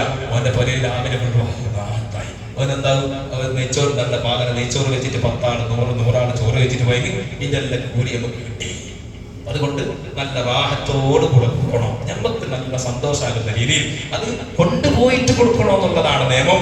അതുപോലെ തന്നെ അവകാശികൾക്ക് തന്നെ കൊടുക്കണം, അതിന്റെ അവകാശികൾക്ക് തന്നെ കൊടുക്കണം. നിസ്കാരത്തിന് മുമ്പ് സൂര്യൻ ഉദിച്ചത് മുതൽ മുന്നേ കൊടുക്കാം. അതിനെന്തായി ബുദ്ധിമുട്ടുണ്ടെങ്കിൽ മുന്നേ കൊടുത്തെങ്കിൽ വീടും എന്നുള്ള അഭിപ്രായങ്ങളെല്ലാം ഉണ്ട്. റമദാൻ 1 മുതൽ മുന്നേ കൊടുത്തെങ്കിൽ വീടും എന്നുള്ള അഭിപ്രായക്കാരുടെ അഭിപ്രായം നമുക്ക് വേണ്ട. ഇനി പെരുന്നാളിന്റെ നാളെ നിങ്ങൾ ഞായറാഴ്ച മാസം കണ്ട് കടല്ലേ അതെ അള്ളാഹു ഏത് സൈറ് വരാവട്ടെ അല്ലെ. 30 പൂർത്തിയാക്കലാണ് സൈറെങ്കിൽ അങ്ങനെ, 29 എന്ന സൈറുണ്ടെങ്കിൽ അങ്ങനെ. അള്ളാഹു നമുക്ക് അങ്ങനെ അള്ളാഹിനോടൊന്നും അങ്ങനെ അതിതൊന്നും പറയാൻ നമുക്ക് അവകാശമില്ല. അള്ളാഹു എന്ത് കണക്കാക്കുന്ന സൈറ്, എന്ത് വിധിച്ചു വന്ന സൈറ്, അതാണ് മുഅ്മിൻ. അപ്പൊ അതുകൊണ്ട് ആ 20 ഞായറാഴ്ച എന്ന മാസം കണ്ടാൽ അന്ന് മഗ്‌രിബ് നമസ്കാരം കഴിഞ്ഞിട്ട് തന്നെ ഫിത്റുണ്ടായി രാവിലെ കൊടുക്കാൻ ബുദ്ധിമുട്ടുണ്ടെന്ന് പറഞ്ഞാൽ രാവിലെ ഉണ്ടാക്കുക അതിനെ കൊണ്ട് കൊടുത്തിട്ട് വരാം. നല്ലത് സൂര്യന് പെരുന്നാളിന് സൂര്യൻ ഉച്ചിട്ട് രാവിലെ നിസ്കാരത്തിന് മുമ്പായിട്ട് വേഗം എന്താക്കാം. അതിന്റെ അവകാശികൾ ഫസ്റ്റ് ഇതാക്കി കൊടുക്കുന്നെന്ന് പറഞ്ഞിട്ട് ഇത്ര അറിയുണ്ട് വേണേ വന്നെടുത്തോ ഇസ്ലാം പഠിപ്പിച്ചിട്ടില്ല. അത് പണ്ട് കാലത്താണ്. പണ്ട് കാലത്ത് പല പാവങ്ങള് ഇങ്ങനെ ലൈനായിട്ട് പോകുന്നൊരു കാലം ഉണ്ടായി. ആ കാലെല്ലാം പോയി. നമ്മൾ കൊണ്ടുപോയിട്ട് കൊടുക്കണം. നിങ്ങളെ കൊണ്ടുവരുന്ന ആളില്ലേ പത്തിന് പാവങ്ങൾ അർത്ഥം കൊണ്ടാകും. അവരോട് പറയാ നീ അരി ഉണ്ടല്ലോ ഇതിനെ കൊടുത്തിട്ട് ഇന്ന് പേർ കൊടുത്തിട്ട് 500 രൂപ കൂലി. കാരണം നമ്മളെ നോമ്പിൽ വന്ന ഹത്തുകൾ പരിഹരിക്കാനുള്ളതാണ്. സഹവിന്റെ സുജൂദ് പോലെയാണ് നോമ്പ്. പരിഹരിക്കുന്ന നല്ല ബർക്കത്തോടുകൂടി നല്ല റാഹത്തോടുകൂടെ കൊടുക്കണം. അവകാശികൾ മിസ്കീനന്മാര്, ഫക്കീറന്മാര്, അതുപോലെ തന്നെ കടം കൊണ്ട് ബുദ്ധിമുട്ടാളികൾ, ഇങ്ങനെയുള്ള സക്കാത്തിന്റെ അവകാശികൾ പറഞ്ഞിട്ടില്ലേ, അങ്ങനെയുള്ള പാവങ്ങള്. അപ്പൊ പെരുന്നാൾ നിസ്കാരം കഴിയുന്നത് വരെ പിന്തിക്കൽ കറാഹത്താണ്. അന്നത്തെ സൂര്യൻ ഉസ്തമിക്കുന്നതിന് മുമ്പ് അത് കൊടുത്തു വിട്ടണം. പിന്നെയും പിന്തിക്കൽ എന്താണ്? ഹറാമാണ്. അതുകൊണ്ട് അത്തരം കാര്യങ്ങളെല്ലാം ശ്രദ്ധിക്കണം.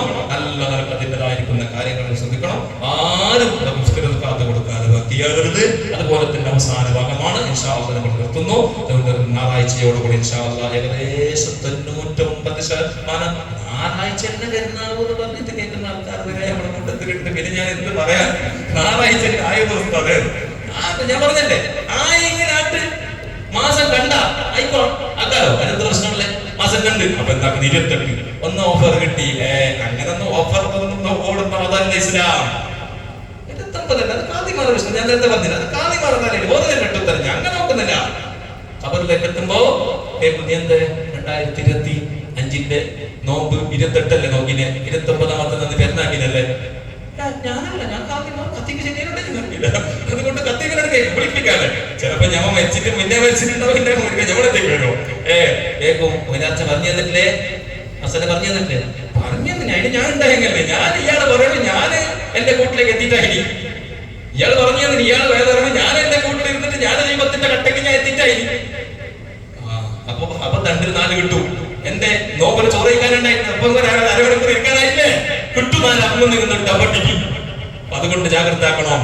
29 നോമ്പായാൽ 28 എന്തായിട്ട് ഞായറാഴ്ച നോമ്പായെങ്കിൽ പെരുന്നായെങ്കിൽ എന്താക്കണോ? 1 അടക്കണോ, 1 കലാ വിട്ടണം, 1 നോമ്പ് കലാ വിട്ടണം. അതേപ്പോ സമാധാനത്തിന് കലാ കിട്ടിയാൽ മതി. അതിന് ഓഫർ നോക്കുന്ന അടുത്ത അറഫാ നാട്ടിൽ നോമ്പ് തൊഴിൽ ഒരു വെടിക്ക് 2 പക്ഷി അടിക്കാൻ കിട്ടുന്ന നോക്കുന്നത്. ഇങ്ങനെയാണ് നമ്മളെ അവസ്ഥ. അത് അങ്ങനെ ഒന്നും നോക്കണ്ട ഇൻഷാ അല്ലാഹ്. എന്നെങ്കിൽ അതിന്റെ സാക്കി നോമ്പില്ലേ, സാക്കി നോമ്പ് 6 നോമ്പ് ഒരാൾ നോക്കിയാൽ 1 കൊല്ലം നോമ്പ് നോക്കിയ കൂലിയാണ്. 1 കൊല്ലം മുഴുവൻ നോമ്പ് നോക്കിയ കൂലിയാണ്. അപ്പൊ അതുകൊണ്ട് റമദാൻ ഇൻഷാ അല്ലാഹ് ഏകദേശം ഞായറാഴ്ച എല്ലാവരും ഫ്രീ ഉണ്ടാവും അല്ലെ. ഞായറാഴ്ച ഫ്രീ ഉണ്ടാവും. എല്ലാവരും ദുഹറിന്റെ മസറിനൊക്കെ പള്ളിയിൽ വരണം. കഴിഞ്ഞ കൊല്ലം ഞാൻ പറഞ്ഞപ്പോ ഒരുപാട് ആളുകൾ പള്ളിയിൽ വന്നിട്ടുണ്ടായി. അസർ നിസ്കാരത്തിന് ഒരുപാട് ആളുകൾ. അതുകൊണ്ട് മുഅ്മിനീങ്ങൾ പറയുന്നു ഞായറാഴ്ച നമുക്ക് അങ്ങനെ ഒരു സാധ്യത ഉള്ളത് കൊണ്ട് ഞായറാഴ്ച അസർ നിസ്കാരം റമദാനിന്റെ അവസാനത്തെ നിസ്കാരമായിരിക്കാം. മഗ്‌രിബോട് കൂടെ 8 മണിക്കാണ് മാസം കണ്ടത്. കാലിയാവ് ഉറപ്പിക്കുന്ന 8 മണിക്ക് തക്ബീർ ചെന്നെങ്കിലും നിസ്കാരം കൂടെ എന്തായി അസറോടുകൂടെ കഴിഞ്ഞിനി. മഗ്‌രിബ് പിന്നെ നമുക്ക് ശരീരത്തെ കൂലി കിട്ടും. പക്ഷേ മഗ്‌രിബോടുകൂടെ നിസ്കാരം ശവ്വാലിൻ്റെതായി കഴിഞ്ഞിട്ടുണ്ട്. നമുക്ക് അറിയുമ്പോഴേട്ടായി മാത്രം അസറാണ് അവസാനത്തെ നിസ്കാരം. തുടക്കത്തെ നിസ്കാരം ഏതാണ്? മഗ്‌രിബ് കൊണ്ട് തുടങ്ങുന്നു റമദാനിന്റെ നിസ്കാരം, അസർ കൊണ്ട് അവസാനിക്കുന്നു. കാരണം രാത്രിയുടെ തുടക്കത്തിലുള്ള നിസ്കാരം മഗ്‌രിബാണ്, പകലിന്റെ അവസാനത്തിലുള്ള നിസ്കാരം അസറാണ്. അതുകൊണ്ട് അസർ നിസ്കാരം കഴിഞ്ഞിട്ട് റബ്ബിനോട് നന്നായി മനമുരുകി പറയണം, അല്ലാഹുവിനോട് പറയണം. ഈ 29 ദിവസക്കാലം അനുഷ്ഠിച്ച നോമ്പ്, നമ്മുടെ സൽക്കർമ്മങ്ങൾ എല്ലാം റബ്ബിനോട് എണ്ണി പറഞ്ഞിട്ട് ആ റമദാൻ നമ്മൾ പാണ്ഡവം കെട്ടിയിട്ട് കെട്ടുമുട്ടലും കെട്ടിയിട്ട് ആകാശത്തിലേക്ക് പോകുന്ന സമയം മലായികത്ത് ഭൂമിയിൽ നിന്ന് പോകാൻ ഒരുങ്ങുന്ന ഒരു മാസം ഇതിന്റെ ക്യാമ്പടിച്ചിട്ട് ഈ ക്യാമ്പടിച്ച മലായികത്ത് മുഴുവനും ആകാശത്തിലേക്ക് പോകുന്ന സമയം, ആ പോകുന്ന സമയത്ത് ഞമ്മ പോയിട്ട് ചിക്കന്റെ പൊടിയിറക്കി നിൽക്കുന്നവരായി പോകരുത്. ഞമ്മ മറ്റുള്ള മീനിന്റെ പൊടിയിലോ വാങ്ങാതെ ഫിത്ർ സക്കാത്തിന്റെ അരി വാങ്ങുന്ന പൊടി അതിനുള്ള സമയമുണ്ട്. അതിന് പിന്നെ ഫിത്റിന്റെ അരിയൊക്കെ ഇന്നെ പോയി വാങ്ങിയിട്ട് കെട്ടാക്കിയിട്ട് റെഡിയാക്കിയിട്ട് വെക്കി കോയിന്റെ കാര്യങ്ങളൊക്കെ അന്ന് രാത്രി അത് കഴിഞ്ഞിട്ടായിട്ട് പെരുന്നാൾ കഴിഞ്ഞിട്ടായിട്ട് പോങ്ങിയാൽ മറ്റേത് രാത്രി മകര നിസ്കാരം കഴിഞ്ഞിട്ട് പിന്നെ പോങ്ങിയാൽ മതി. ആ അസർ നിസ്കാരത്തിൽ എല്ലാവരും പള്ളിയിലേക്ക് വരണം, നന്നായി ദുആ ചെയ്യണം, അല്ലാഹുവിനോട് പൊറുക്കലിനെ ചോദിക്കണം, പരസ്പരം സ്നേഹത്തോടെ സൗഹൃദത്തോടെ ജീവിക്കണം. എല്ലാവരോടും വെറുപ്പും വിദ്വേഷങ്ങളൊക്കെ ഉണ്ടെങ്കിൽ എല്ലാം അങ്ങോട്ടും ഇങ്ങോട്ടും പൊരുത്തപ്പെടണം, പരസ്പരം ദുആ ചെയ്യണം, നല്ല സഹോദരന്മാരായി ജീവിക്കണം. എനിക്ക് വേണ്ടി എല്ലാവരും ദുആ ചെയ്യണം, എന്റെ കുടുംബത്തിന് വേണ്ടി ദുആ ചെയ്യണം. ഇൻഷാ അല്ലാഹ് നിങ്ങൾക്കുമൊക്കെ എല്ലാ സമയത്തും ഞങ്ങൾ ദുആ ചെയ്യുന്നുണ്ട്. അല്ലാഹു നമ്മുടെ ദുആകളെല്ലാം കബൂൽ ചെയ്യട്ടെ. വന്നുപോയ തെറ്റുകുറ്റങ്ങളെല്ലാം അല്ലാഹു നമുക്ക് മാഫാക്കി